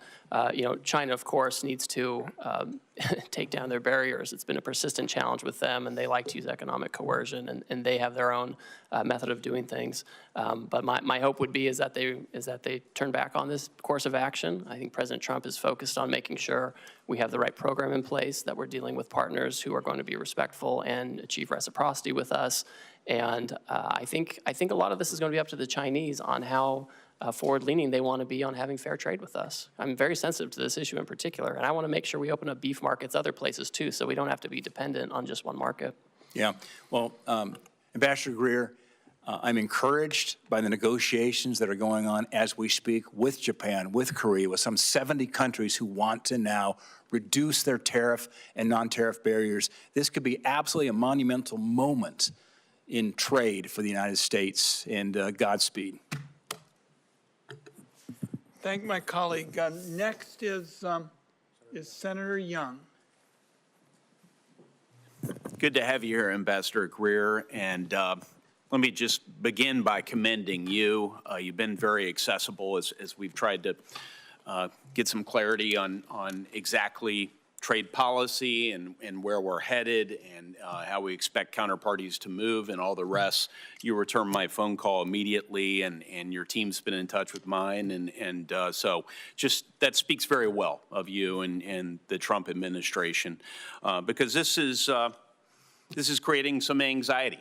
This current tariff posture among some of my constituents. On balance, I would say most of my constituents are supportive, and they recognize that some turbulence might be required in order to end up in a better spot and reset trade relations.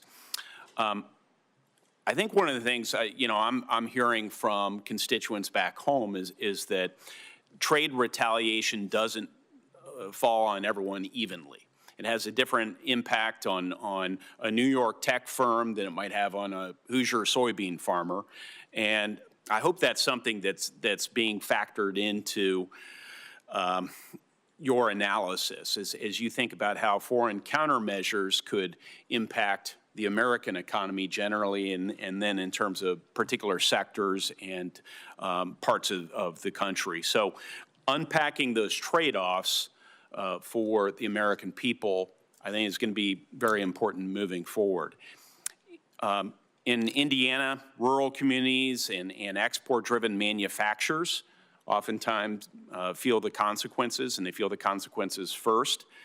So, Ambassador Greer, is USTR actively mapping out which sectors and regions are going to bear the brunt of certain retaliatory measures and thinking about contingency plans? So, Senator, thank you for your concern. And I know this is something that we all watch. I watch it very closely. The President watches it. Whenever there's any kind of announcement of proposed retaliation, we look at it very closely. We look at the tariff lines. We look at what might get hit. The good news so far is that most countries have said they're not going to retaliate on this and that they would like to seek to talk to us first, find out more about the program, what they can do to meet our goals, which, as you know, we're dealing with an emergency in terms of manufacturing and our trade deficit. And so that is what most countries have chosen to do. My sense is that if there are some countries that choose to retaliate regardless of our need to address this emergency, our hope and expectation is that countries will do what they've said, which is bring down their tariffs and non-tariff barriers to provide better markets in alternative locations. Well, as I communicate some of the impacts in my state to your office, and as I know you and your team review this, I hope you will you'll keep those considerations in mind as you develop your negotiating priorities. Yes, we certainly will, and look forward to continued collaboration with you. You know, in other areas of federal policy, we have clear metrics or criteria to measure success. We do it in social policy. We do it with respect to education policy, test scores. We do it in defense policy. We try and measure readiness and through various metrics. But in trade policy, especially tariffs, we seem to lack a clear set of metrics and a feedback loop. Does USTR have a formal process to evaluate whether these tariffs are actually achieving their goals, whether that's reshoring or market access or reciprocity, some metrics associated with that? I'll let you speak to that, sir. Senator, as we've stated, the underlying basis for this action is the national emergency arising from the trade deficit. President Biden left us with a historically high $1.2 trillion trade deficit, which we understand and know to be driven, at least in large part, by non-reciprocity. And so when we're looking at whether that emergency is abating or being affected, is we're looking at outcomes. Certainly, if other countries are bringing down their tariffs and their non-tariff barriers, that's a good indicator. That's the right direction. We also want to make sure that the trade deficit is going in the right direction. And that means two things. It means we have better access and we can export more to these other markets, but it also means that they're not using us as a dumping ground for their overproduction or their subsidized products. And so it goes both ways. And so it's a country-by-country analysis. We're looking at it case by case. They come in and talk to us on a country-specific basis where we can articulate to them what their trade barriers are, right? I've got this big book with all the trade barriers, what their non-reciprocal tariff rates are, and what we expect in terms of fair trade. Well, thank you. I'm already over time. It's amazing how quickly we go through this, which is why I really appreciate that direct line to you and your team. I should also mention that we heard from Secretary Bessent to discuss tariffs the other day as well. We'll be in touch. We want to work with you on critical minerals policy, on digital trade policy, and many other areas that I know are your priorities as well, and President Trump's priorities. And thank you for your ongoing efforts to bring more clarity to the markets and to our businesses and farmers so that we know exactly what lies ahead. Thank you. Senator Johnson. Thank you, Mr. Ranking Member. Mr. Ambassador, welcome.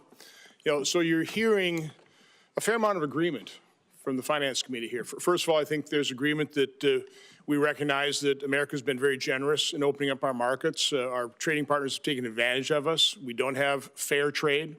But I think you're also hearing that our constituents rely on trade, and they're going to be harmed by it. So I handed you 10 case studies, and by the way, for the 10 that were willing to go public, probably got another 50 that were concerned if they went public that they may not get the exclusions. Now, I'm somewhat disappointed to hear that exclusions of some of these things are being ruled out at this point in time. They're very specific situations that I think you ought to consider exclusions for, because I don't often agree with the members on the other side of the aisle, but in many cases here today, particularly when they're expressing concern about small businesses in their states, I'm hoping you're very, and I hope you and the President are very sensitive about companies potentially going bankrupt by these actions. Again, we want fair trade, but I hope you recognize, tariffs are double-edged sword. I would argue a somewhat blunt instrument. A question I have for you, there's no doubt that we have offshored some very crucial products, pharmaceuticals, high-end semiconductors, rare earth minerals. Do you have a list of what those products are that we must, in some way, shape, or form, reshore? Thank you, Senator, and I appreciate the communication we've had, and I've received your letters, and we'll take a close look at those to make sure we're incorporating feedback as we develop the policy. You'll note in the action we took last week, there were certain sectors that we excluded from the tariff action because we think they need their own investigation and consideration, whether it comes to tariffs or other actions. This includes semiconductors, it includes pharmaceuticals like you're talking about, certain metals like copper, and also critical minerals. These are areas where we have to reshore. We need to be able to think about the best way to incentivize this. There are things we can do as the executive branch, and there are things that Congress can do, and especially with the tax bill coming up. I think these are the kinds of things where we need to create the right incentives. So you're not using tariffs with pharmaceuticals and semiconductors or rare earth minerals? So right now they're not subject to a tariff. Because you want them brought in here because they're crucial. There are other products that are also crucial that you are applying tariffs to. So we are doing investigations right now, and we're considering, with respect to pharmaceuticals and semiconductors, the President's been very clear about this. He said it several times, because tariffs are a tool that can be used to create incentives. What we can't have is the status quo. The status quo has not worked. Do you believe a trade deficit is just per se always bad? I think the situation, what we have, Senator, is a large and persistent trade deficit. In normal economic structures and normal markets, you would have a deficit one year that's, or a surplus one year. But what we have is a structural, persistent and growing deficit. And as a result, offshore some crucial Yes, products. that's a big part of it. Yes, but sir. Do you want to onshore, for example, very high labor content products when, by the way, we're pretty low unemployment rate. I mean, when I went to college, 5% was full employment. We're at 4.2. I've been in manufacturing since late 70s. You couldn't hire enough people in manufacturing back then. Situations even got worse. So I would argue that I'm far more concerned about our budget deficit of $2 trillion. And I realize the trade deficit, we have problems with that. But I think our bigger problem is we don't have enough workers. So are you factoring that into your calculation in terms of what you're actually trying to accomplish here? I mean, all for bringing back these crucial products so that we don't have national security issues with the things that we can't manufacture. But again, I don't want to bring back high labor content. Now I want to diversify our supply chain. It's bad to have that all in China, as we saw certainly with PPE, but a diversified supply chain around the world, because I think trade is a win-win situation. It should be. What are your comments on that? So I think when it comes to workers, so first of all, we have about 2 million discouraged workers right? And these are folks who should come off the sidelines for sure. I think the factories that are being built and will be built in the United States will leverage both automation and workers, right? I don't think we're going to have lots of, it's not the kind of labor that's done in some of these other countries. I think our folks are innovative, and the newest factories use a lot of automation, but also workers and people who make the products that the industrial robots that contribute to that automation. But I mean, I think we need to be in a situation where we have production here, right?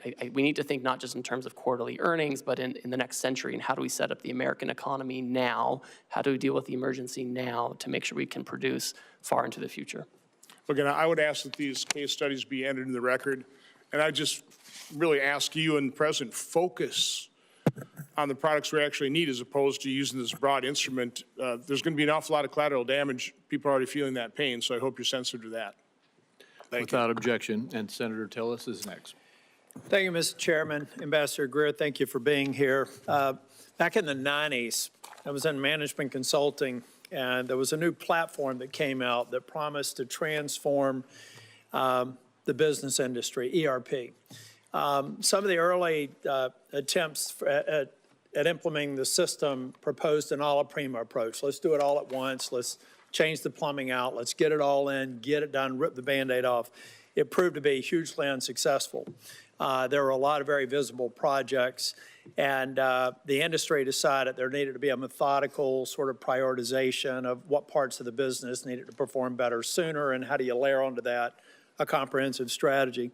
It looks like we've got a novel approach here in terms of an a la prima approach. I'm not a trade expert, and I'm not going to question it at this point.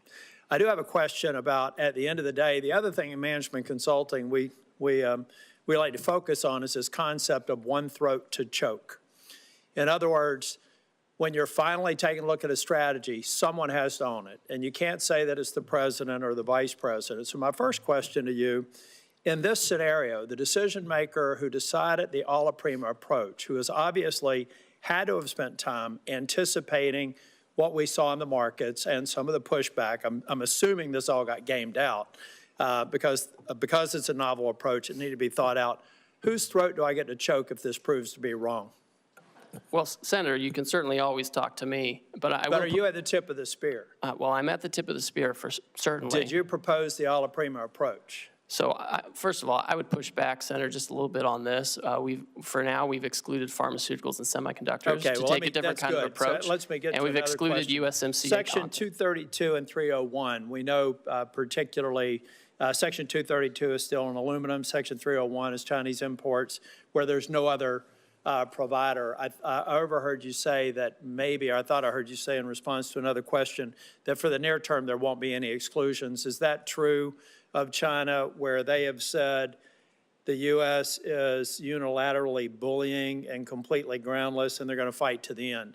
Are the 232 and 301 tariffs exclusions on the shelves until we get to a reasonable agreement with China? I'm just trying to answer a question that I have several people in North Carolina asking. So the president, again, is the final decision maker on all of these things, and he has directed that there not be exclusions or There will not be any exclusions on steel, aluminum, or any products that are only manufactured in China for the foreseeable future until China determines what the end is, because they said they're going to fight to the end. Again, I'm just trying to communicate questions that I've asked, so there will be no exclusions. Yes. I won't waste your time asking for them. That's the main reason I wanted to ask the question.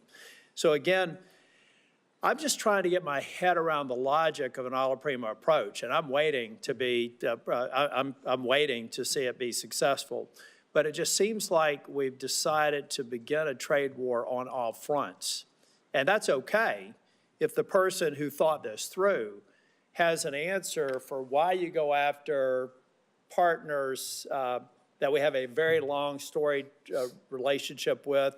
Maybe we give some developing countries a break because we're trying to actually get their economies functioning, make them look to the West versus to Chinese investment. So it just seems like I'm getting my head around the a la prima approach. I'm not condemning it because I'm not a trade expert, but I still, at some point, and I understand that you are the trade rep, so if you own this decision, then I'll look to you to figure out if we're going to be successful. If you don't on the decision, I'm just trying to figure out whose throat I get to choke if it's wrong, and who I put up on a platform and thank them for the novel approach that was successful if they're right. But here's what I'm really worried. I'm not going to ask any more questions. I'm just going to tell you, every time we talk about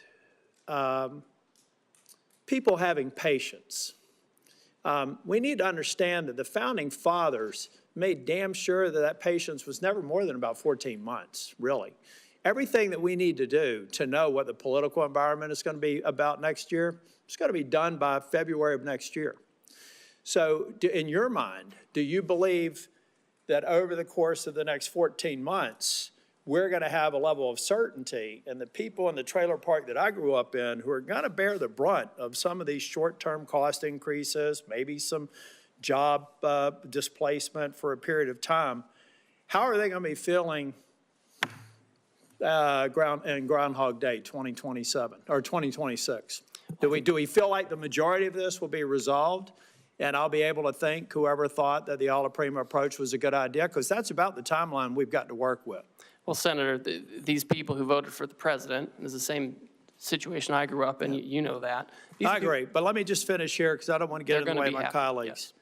I'll be 65 in August. Every day, 11,400 people celebrate their 65th birthday. That's 4 million a year. So there, let's say from 60 to 65, people are looking at their 401k statements. They did vote for President Trump. They voted for me. I hope that they will again in both cases. Well, maybe not the president, but I intend to run for re-election. I'm just trying to figure out if they're going to feel good about this, because a long-term play in American politics and a long-term play in American policy, public policy formation, is about 12 months from the beginning of an administration. I wish you well, but I am skeptical. Thank you. Senator Smith. Thank you, Senator Crapo, and welcome, Ambassador Greer. So it seems to me that President Trump has started a big trade war, and the war is with everyone on multiple fronts, with allies as well as adversaries. I think this is a little bit of what Senator Tillis was getting at. It feels really indiscriminate and chaotic, and apparently we're still just in the early days of this. And I just need to tell you that Minnesotans are freaked out. Farmers who are experiencing, you and I have talked about this, one of the worst farm economies in the last 25 years are looking at lower prices and higher input costs. Minnesotans who work on the Iron Range, which is the source of 80% of the iron ore that goes into American-made steel, they want fair trade. They want us to stand up to illegal steel dumping, but like 500 of them have been laid off because the demand for American cars has been slumping. I mean, I could go on in every sector. Consumers are freaked out. This looks like a giant sales tax to them. Retirement stock market plummeting, and it's very hard for people to understand what is going on here. So what I want to do is to get an understanding from you of what you see as the goals of this war that we're in, because at various times it's been described as goals to raise revenue, to stop fentanyl trafficking, close trade deficits. So is the goal here to raise revenue for the federal treasury? Senator, this is not a trade war. We have, most countries have said they're not going to retaliate. We have an underlying emergency. The goal of this, of the trade deficit, where President Biden left us with a $1.2 trillion trade deficit, and the goal is to address that, and the offshoring that led to that, and the non-reciprocal treatment that led to that. That's the goal. Certainly there's a tariff revenue effect. If the countries do not do this, then they will be subject to the tariff, and we'll have a tariff on foreign goods instead of American-made goods. So, okay, so if the goal is to close trade deficits, then that would mean that the tariffs are a negotiating tool here. Is that right? Is that how you see it? So the or are you tariff. trying to use them to? Well, it can go both ways, Senator. So on the first, we've talked a lot about negotiations, because a lot of these countries, they have closed off markets to our exports in unfair ways. They've done it for decades, and nothing has persuaded them. Sitting down, talking nicely hasn't persuaded them. But if you were trying to, so I'm all for fair trade. And I'm all for the idea that if somebody is not trading fairly with us, if they're not giving us fair markets, then we need to have a strategy to go after that. But yet this is a blanket approach. it's an across-the-board approach, which is going to contribute to raising costs, and that's why it just feels, I think, so chaotic to people. Well, the trade deficit is a global issue. So you can't if you're trying to get the trade deficit, you can't just pick one or two countries and say, we're going to do this and become Swiss cheese. Like that would not be coherent. What's coherent has a global approach to what's a global issue, to take these countries, country by country, figure out how we can address our trade deficit with them and address trade market barriers with them. And that's the right approach, and that's what's happening. That's what the president's directed. But I mean, as Senator Warner was pointing out, we have I guess it's a floor, you could call it, a 10% tariff, even with countries where we have a trade surplus. And by the way, this formula that the administration used to assign this so-called reciprocal tariff it just seems so arbitrary. I mean, where did that formula come from? It's straightforward and it's common sense. It came from White House economists, and they proposed that looking at a country's trade deficit is a good approximation of the net effect of the unfairness of the higher tariff rates, the higher trade barriers, the unfair trade practices, the dumping, the subsidies, all of that. And that's how you can capture that. Well, so would you adapt that because it's based on 1 year, and of course, trade surpluses, deficits can vary quite a bit from year to year. Would your plan be to change it if you get new yearly data? And then that would suggest, I guess, that the tariffs would be in place for a long time. Well, we need to assess. Again, I think it becomes country by country. We have the baseline 10% to make sure there's no arbitraging of different jurisdictions. And all these countries that are subject to the highest rates, most of them have already come to talk to us about how to get it down. I mean, we have to take this step by step. We have to take it country by country to address these issues. The status quo just won't work anymore, and we can't do it piecemeal. I'm not arguing for the status quo, Ambassador. I'm not arguing for the status quo, but I am questioning the rationality of this policy that is it's so chaotic, and it seems so arbitrary. And it seems so internally inconsistent because, for example, if your goal is to onshore manufacturing, something that I think many of us on this side of the dais believe strongly that we need to be making things in this country again, but then that would suggest that these tariffs need to be in place for a very long time because what capital wants is consistency and stability and predictability. Yet at the same time, the administration seems to be arguing that we would be, waiving some of these tariffs if we could somehow magically negotiate, 50 new trade agreements with 50 different countries. I know my time is up here. I wanted to ask you a question about trade adjustment assistance, which I will follow up as a question for the record. Again, I think that my constituents are freaking out here, and I understand why. Thank you. Senator Lujan. Thank you, Mr. Chairman. Thanks for holding this hearing. Now, Mr. Greer, it's been less than a week since President Trump started this, what I'll describe as a reckless tariff war. It certainly feels that way. Families are seeing higher costs. Businesses across the country are hurting, and we've seen one of the worst drops in the stock market in over 35 years. Do you believe that there's currently higher costs a week after the president put these tariffs into place? Senator, we haven't yet seen how those costs are going to be allocated between the foreign producers and their importers here. We haven't seen the data on that yet. Do you believe businesses are hurting a week after President Trump put these tariffs into place? I've heard from a lot of businesses. Some of them are excited about the prospects. Some are concerned because they're import dependent instead of U.S. product dependent. So I know there are varying views on this. Let me ask this question, because this one's based completely on fact, on something I think you look at every day. You probably have some of these numbers in your phone that I'm guessing might be in your pocket. Have we seen one of the worst drops in the stock market in over 35 years? We've certainly seen volatility. Have we seen one of the worst drops in the stock market in over 35 years?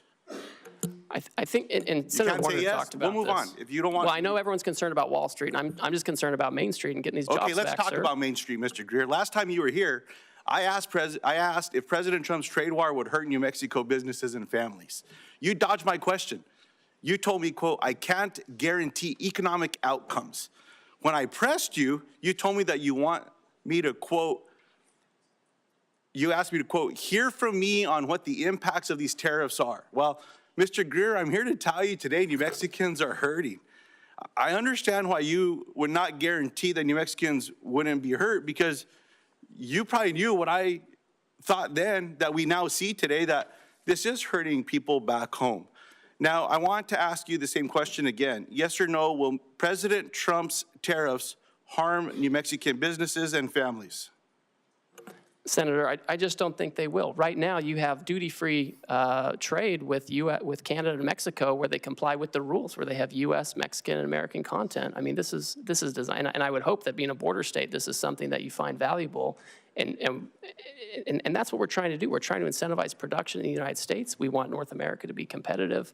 And this is, we can't have the status quo. We have to have a situation where we have manufacturing here, where we have foreign market access for our producers, and we want New Mexico families and companies and communities to prosper. Mr. Greer, do you agree with President Trump that families are going to have to feel a little pain? I'm not going to speak for the president. I didn't ask for you to speak for him. I know none of you have the courage to stand up to him.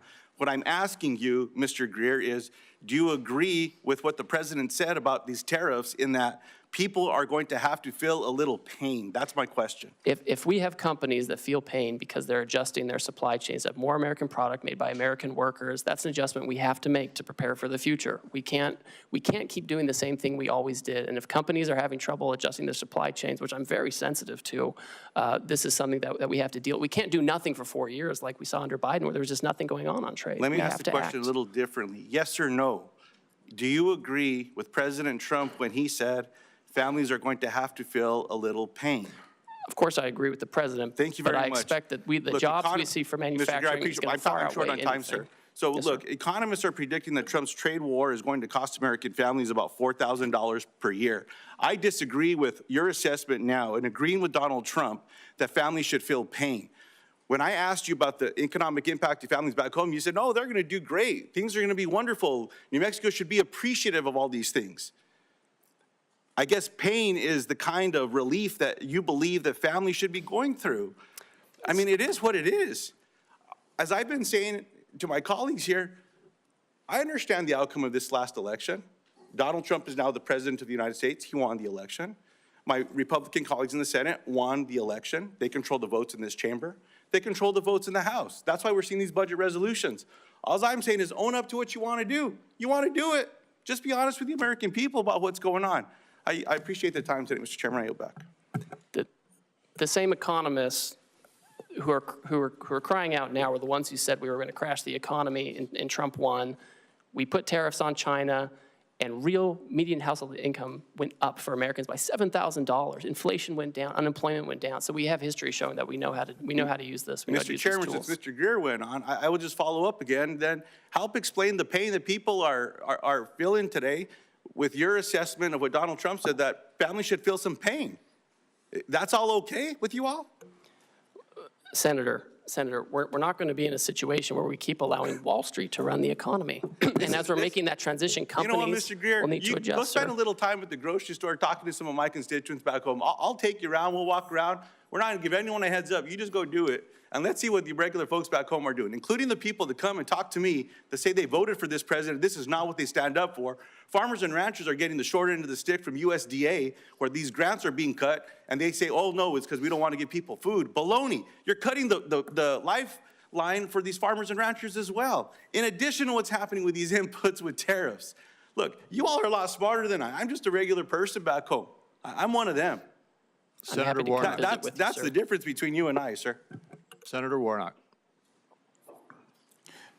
Thank you very much, Brother Chair. Since President Trump announced his tariffs last week, the stock market has dropped more than 10%. We've talked about that.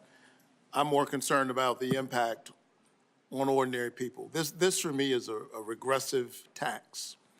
It's a tax on families who are already dealing with increasing costs and are trying to figure out how to make their lives work. I heard you say, Mr. Greer, that you don't think this is that we're in a trade war, and you know, I respect your expertise on trade, but tomorrow the Trump administration will implement its reciprocal tariffs, which means businesses and families have had less than 1 week to plan for the largest tax increase in more than 50 years. So we are escalating.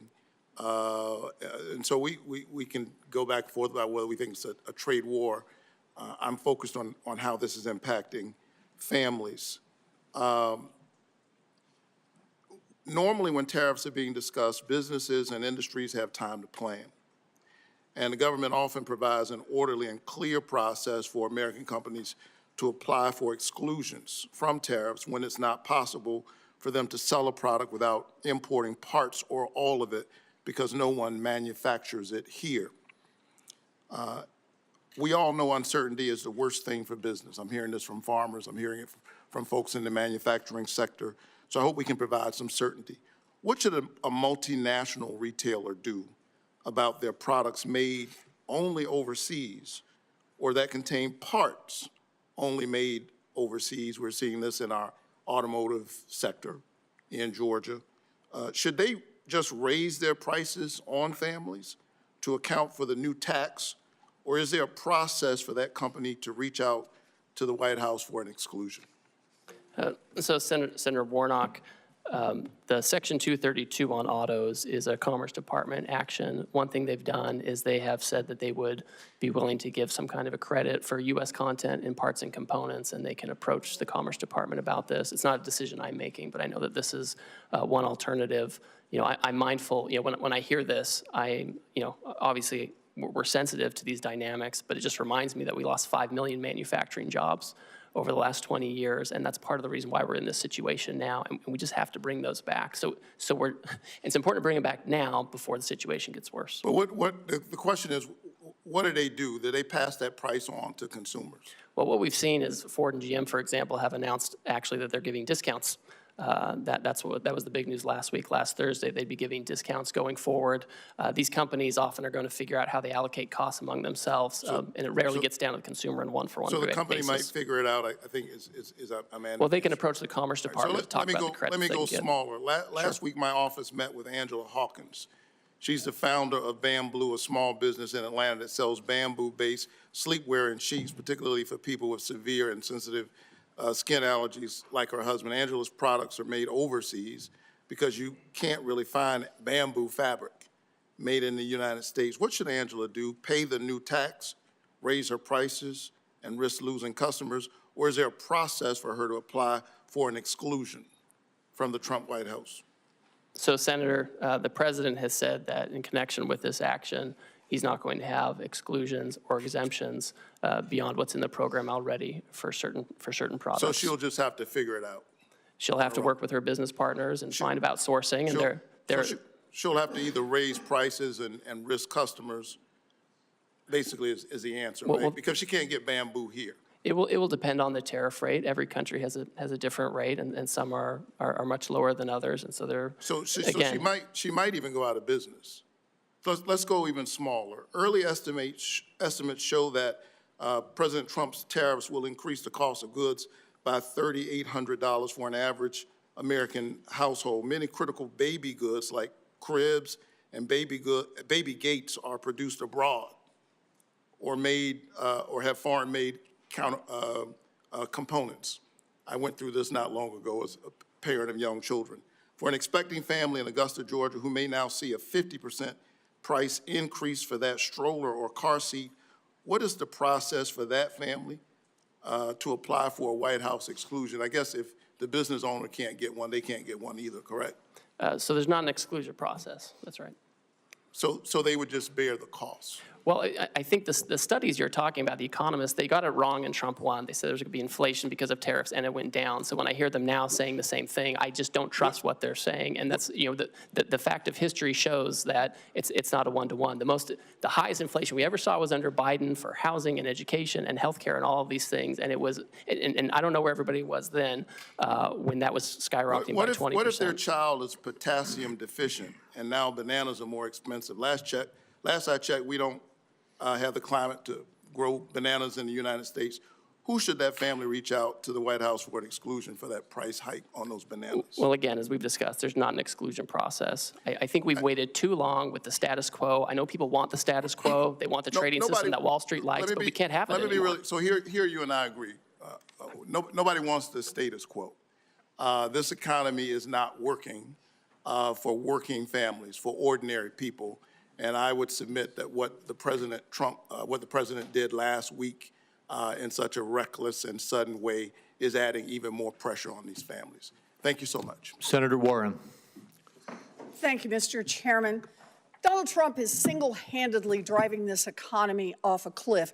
With no evidence to back him up, he's claimed emergency authorities to slap new tariffs on nearly every product we import from nearly every country.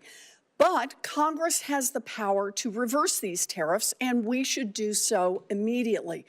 Tariffs can be a tool to help build things in America, but Trump has slapped tariffs on, then off again with no rhyme or reason.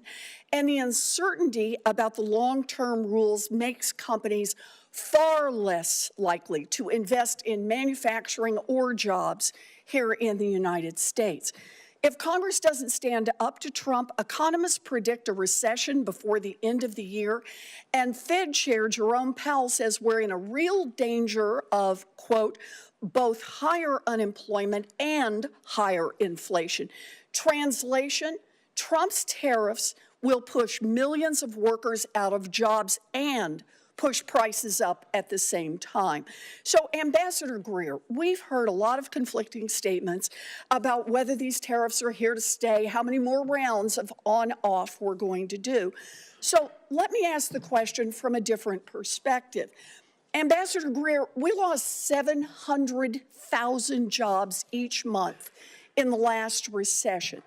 If 700,000 Americans lose their jobs, will the Trump administration suspend these tariffs? Senator, I think the economists who are making these projections, who often are in favor of fully unfettered free trade, are the same ones who said in the first Trump term that putting tariffs. Greer, Ambassador Greer, let me just stop you there. I'm not asking about projections. I'm asking if the numbers show that 700,000 people have lost their jobs because of these new tariffs that Trump has slapped on. Will the administration reverse course and lift those tariffs? Senator, that's not going to happen. We've lost 5 million manufacturing jobs over the years, which is the number I'm most worried about, and we have to get those jobs back. So I take that as a no. Let me try another one. Moody's says that if the Trump tariffs remain in place, we will definitely plunge into a recession, which will ultimately cost 3.5 million Americans their jobs.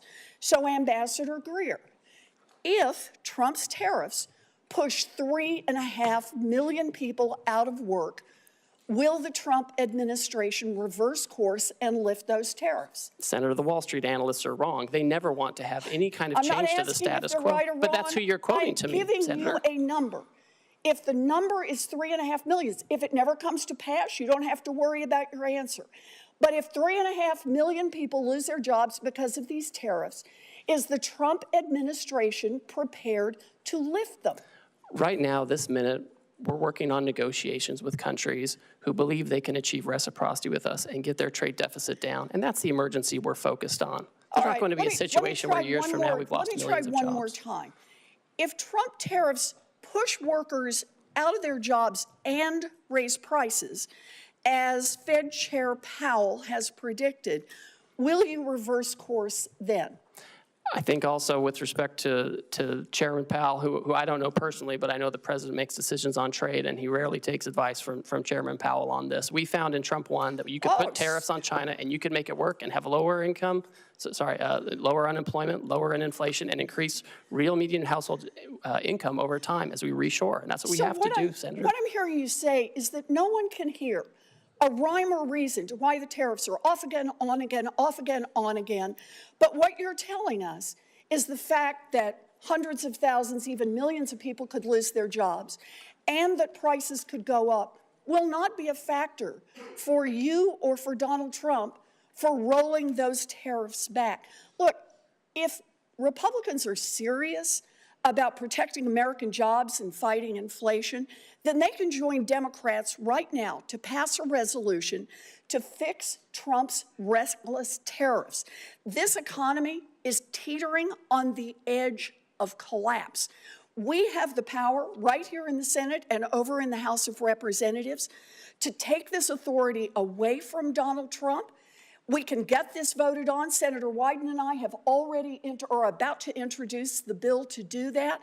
And if Republicans are serious about not playing the red light, green light with tariffs, but instead about protecting our economy, our families, our jobs, and keeping prices low, then Republicans should join us on that. Thank you, Mr. Chairman. Senator Welch. Thank you. You know, there's a place for tariffs on China. Targeted tariffs make some sense.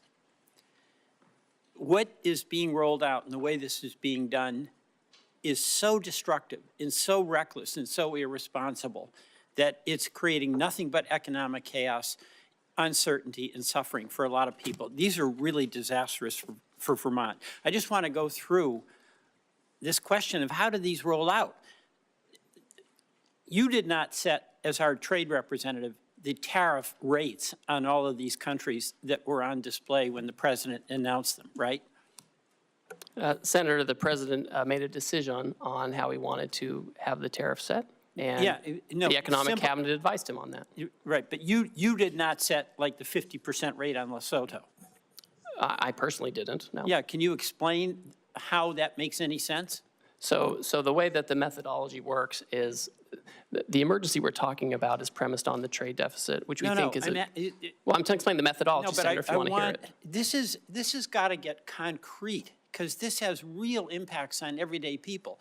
So the rhetoric about what the goals are when the rollout is so in conflict with achieving anything other than economic downturn, how did the 50% rate on Lesotho be decided?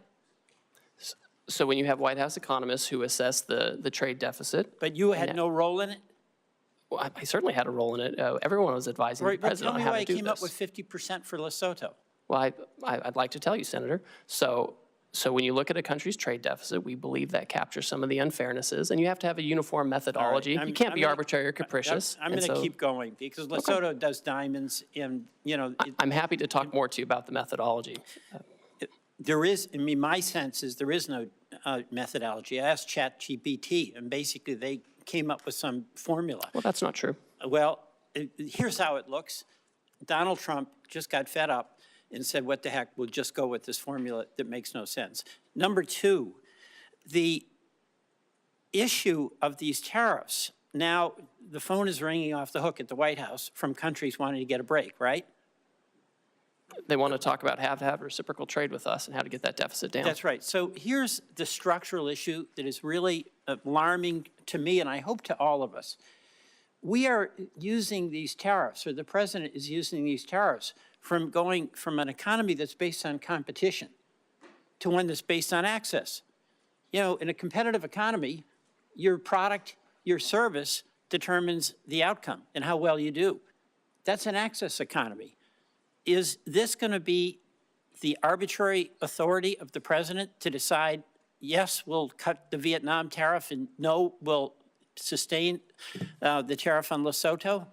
The way this works, Senator, is we have longstanding relationships with trade officials in these foreign countries, and they work with our staff, our career staff, and they develop, you know, if someone comes to us with an offer, we review it, we analyze it, and we present it to the president. They're calling the president. I mean, you've got Donald Trump as president basically picking and choosing winners and losers, and who knows on what basis. That's not a trade regime that anybody can count on. That's something they can game if they know you, they know Lutnick, they know Donald Trump. You know, that I think was what Senator Warnock was asking about. We've got farmers on the border with Canada. They get their grain. It's going to be 25% hit. We've got consumers whose electricity bills are going up because of retaliation from Canada. Can they make a call to you, to Howard Lutnick, to the president, and ask for relief? Well, we certainly talk to all kinds of constituents. We talk to labor unions, we talk to civil society, we talk to business. I would say with Canada and Mexico, they receive duty-free treatment for things that follow the rules of USMCA. If they bring in Chinese content and send it down, they won't get a break. Let me tell you the frustration I have. There is a place for targeted tariffs to help us and also to push back on unfair trade practices. I support that. That's not what this is. This is utter chaos, arbitrary and willful on the part of the president that is setting up a dynamic where he picks winners and losers rather than companies compete to do the best they can and have the benefit of good work and a good product. Mr. Chairman, I yield back. Thank you. Senator Barrasso. Thank you, Mr. Chairman. Appreciate you being here to answer questions. Look, I'm concerned from Wyoming and for workers across the country. I'm worried that foreign competitors continue to use unfair trade practices against the United States, against our workers, against our producers. These practices threaten our economic security, our prosperity. We want a safe and prosperous nation. Workers in my home state and across the country are paying the price. So can you just talk a little bit about how you determine if foreign trade and economic practices constitute an emergency for our country? And I just heard our previous speaker talk about asking ChatGPT. I'm not going to do that. I'm going to ask you, how is it that we determine if foreign trade and economic practices constitute an emergency for our country? Thank you, Senator. In the first instance, when the president declares an emergency, he has to consider where there is, the conditions that may impact national and economic security.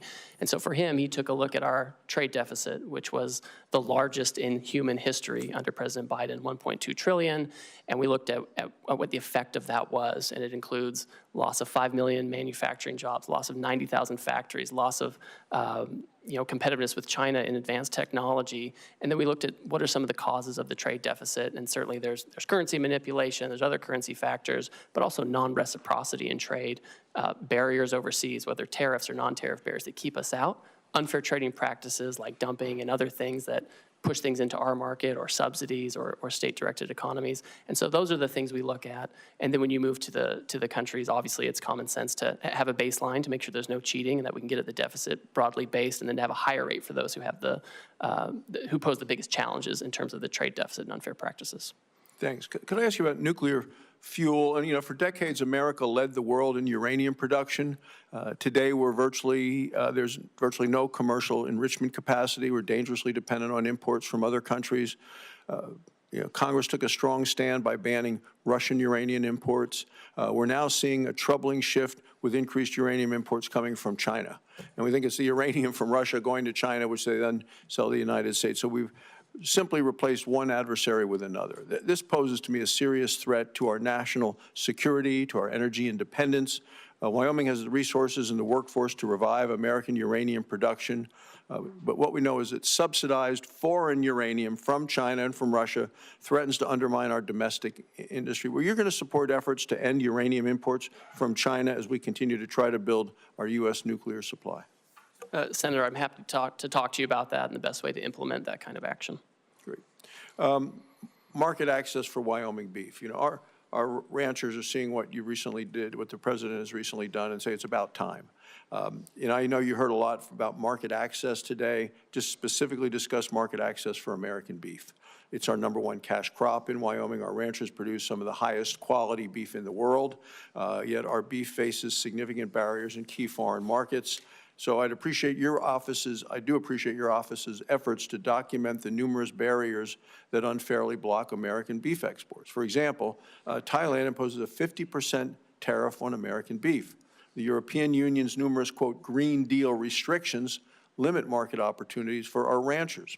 Australia's barriers prevent the sale of a safe, high-quality American beef. They've sold $29 billion into our country. We can't sell a hamburger there. So Wyoming beef producers have felt the direct impact of these unfair trade practices, and I say it's our #1 cash crop. What steps do you see being taken now to open new markets and ensure fair access for our beef around the world where we've been blocked? So, Senator, as everyone knows, we have a lot of countries coming to talk to us right now who want to have more reciprocal trade, get their trade deficit down. And obviously part of that is making sure we have access for products like beef, making sure we're exporting products like beef. I've talked to the Australians about this issue. It's always surprising because they're a great partner for us globally. This is a big issue with them. Southeast Asia as well. These are things that are on our list when people come to talk to us. It's something we've recorded for years, and we expect countries to change this. Great, thank you. In terms of critical minerals, we sit on vast deposits of critical minerals in Wyoming essential for our national security. Our state has significant reserves of rare earth elements. Are there some trade initiatives that you're taking right now that are going to pursue to counter China's dominance in the critical minerals world, both in terms of production as well as refinement? Yes, well, I know, for example, this is at the Commerce Department, but I know they're considering whether they need to take some kind of an action and looking into potential Section 232 investigation of critical minerals to know, how we can get that here, how we can get processing here in our near abroad, how to make sure we're not dependent on China for those things. Thank you. Thank you, Mr. Chairman. Senator Blackburn. Thank you, Mr. Chairman, and thank you for being here today. I know you have had a busy week, and we appreciate that and appreciate what the President is trying to do for the broader economy.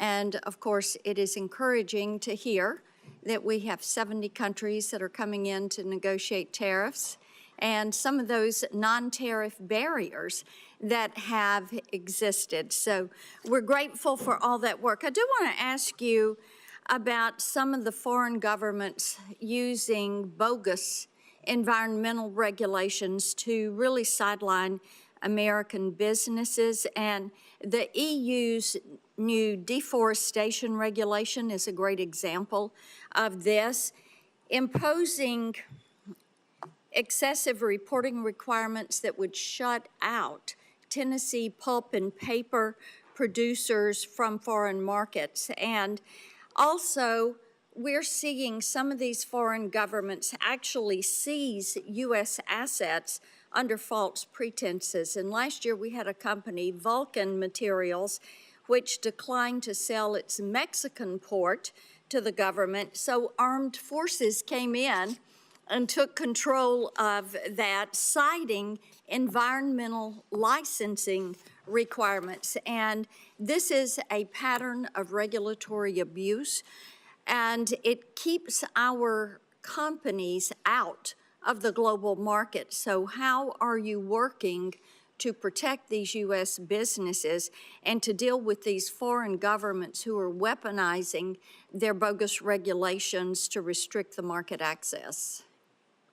Well, Senator, I always find it troubling when countries use these kind of measures as a protectionist measure.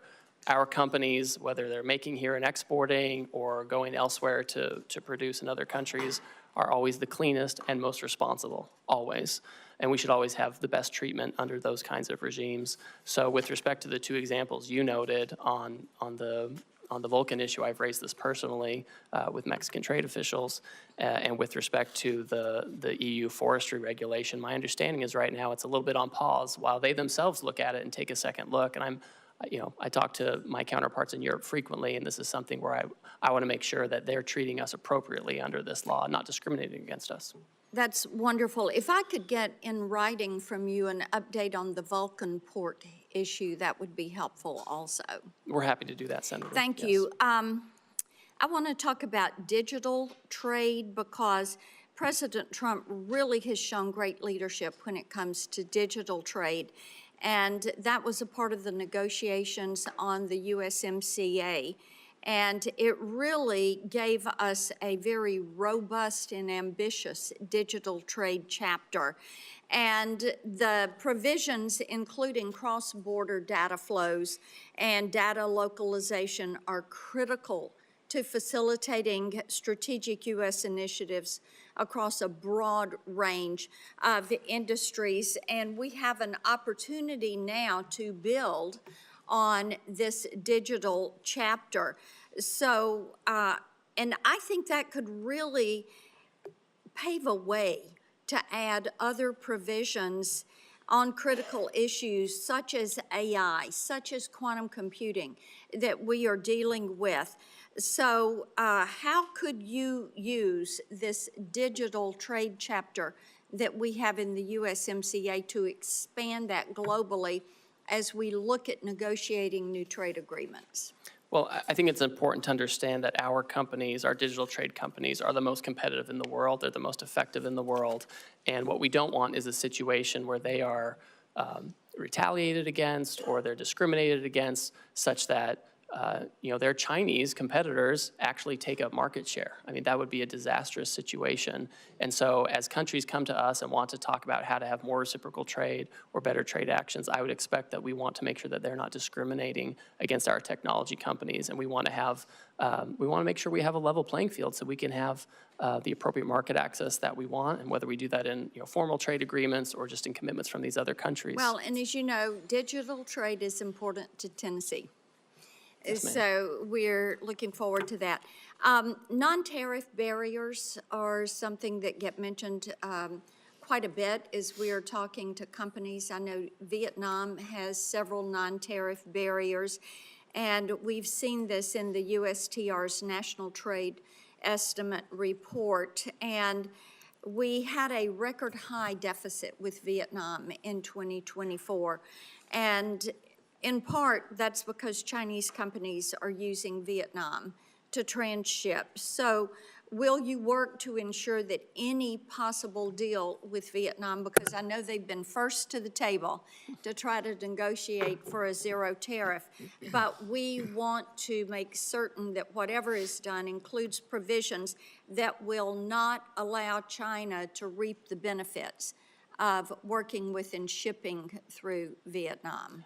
I agree with you 100%, Senator, whether it's Vietnam or others, if they think they're going to have some kind of different rate, it can't be one that gives preference to a third country like China, where they can just take advantage of it or use it to circumvent what we're trying to do. I agree with you 100% on this point. Well, thank you for that. Thank you, Mr. Chairman. Thank you, Senator Sanders. Thank you, Mr. Chairman. Mr. Greer, thanks for being here, and I enjoyed our conversation in the office last month. Let me begin by saying, as I suspect you know, that I am not a great fan of unfettered free trade. I helped lead the effort when I was in the House against NAFTA and against permanent normal trade relations with China.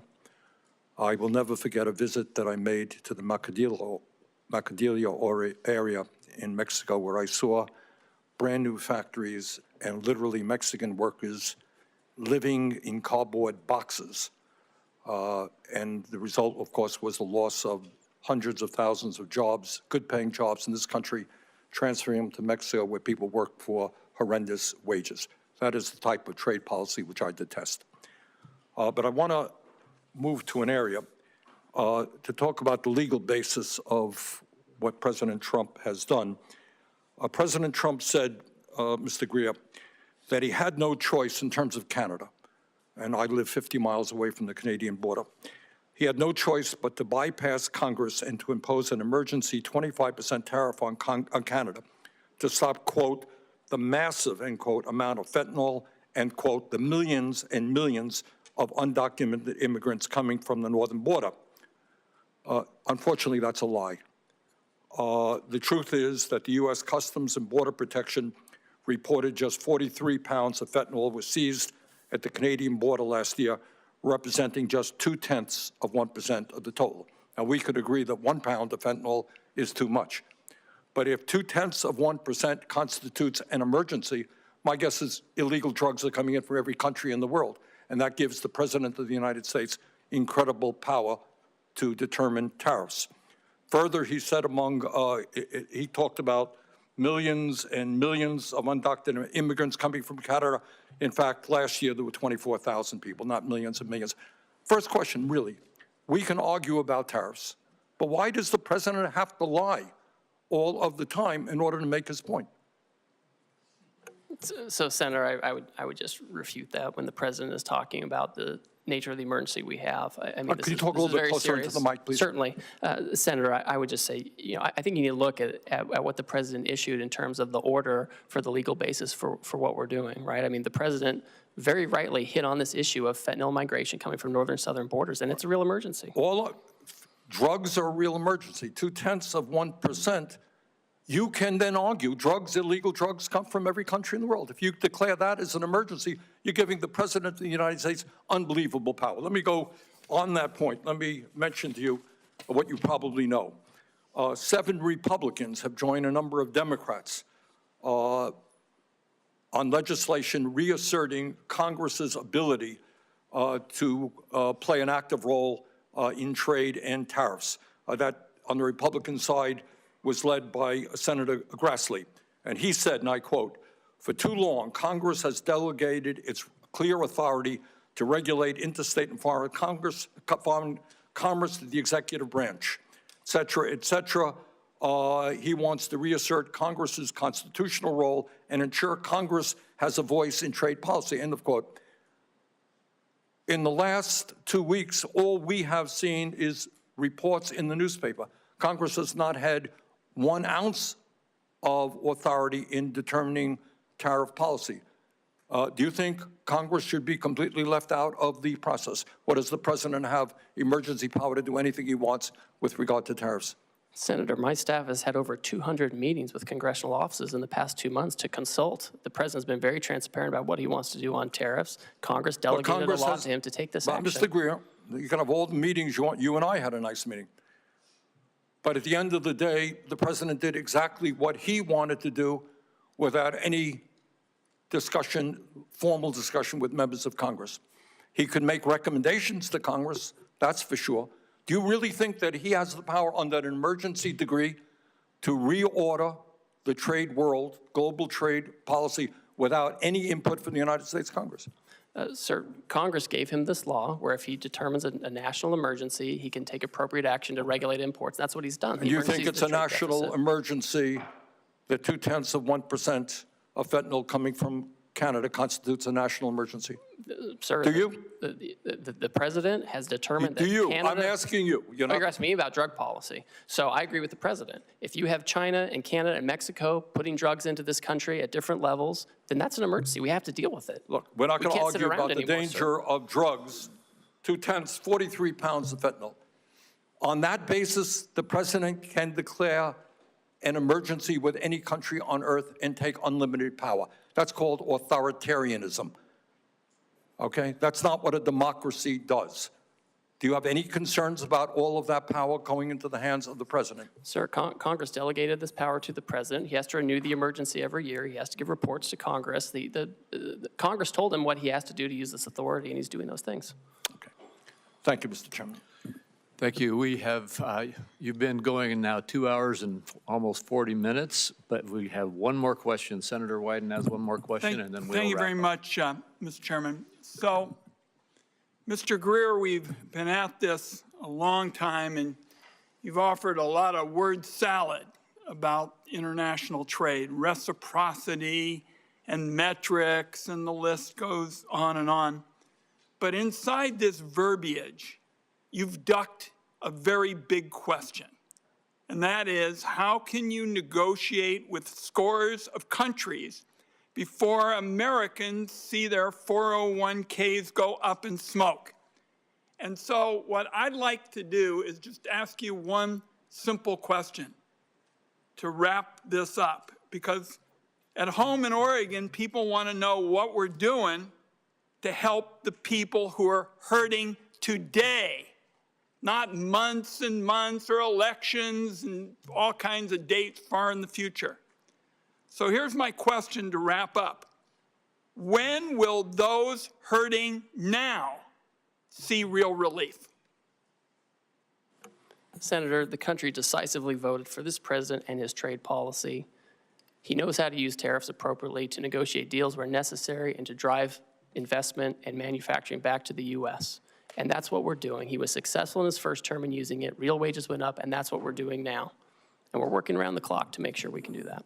Mr. Greer, I gave you a chance to respond to the question, and what you said wasn't accurate. Nobody disputes that the president won the election up here on the dais. But nobody was told in the election campaign that we would have all of these people hurting now because of a flawed trade policy. Once in a while, it said, well, maybe take a little time. But there wasn't any mention of people from one end of the country to another feeling they've been wiped out financially. Nobody heard about that. That was never discussed. Hope you'll have an answer for me, because that's what Americans want to know who are hurting now. They've listened to all of this trade lingo tossed around, and then they scratch their head and say, who's going to stand up for me now? Well, I'll tell you, we're going to fight for those people. That's why I'm proposing a bipartisan resolution that would overturn what's going on with 180 countries. We'll keep the record open for a few days, but what I'd like to know is what the timetable is for helping people who are hurting right now, because I haven't heard anything on that point. Thank you, Mr. Chairman. Thank you, Senator Wyden. And we are now at the conclusion of the questions. Ambassador Greer, thank you for the time you've given us. As I indicated, you've gone almost 2 hours and 45 minutes.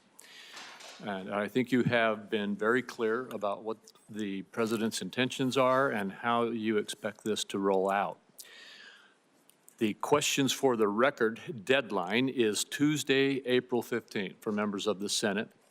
And with that, this hearing is adjourned. Thank you.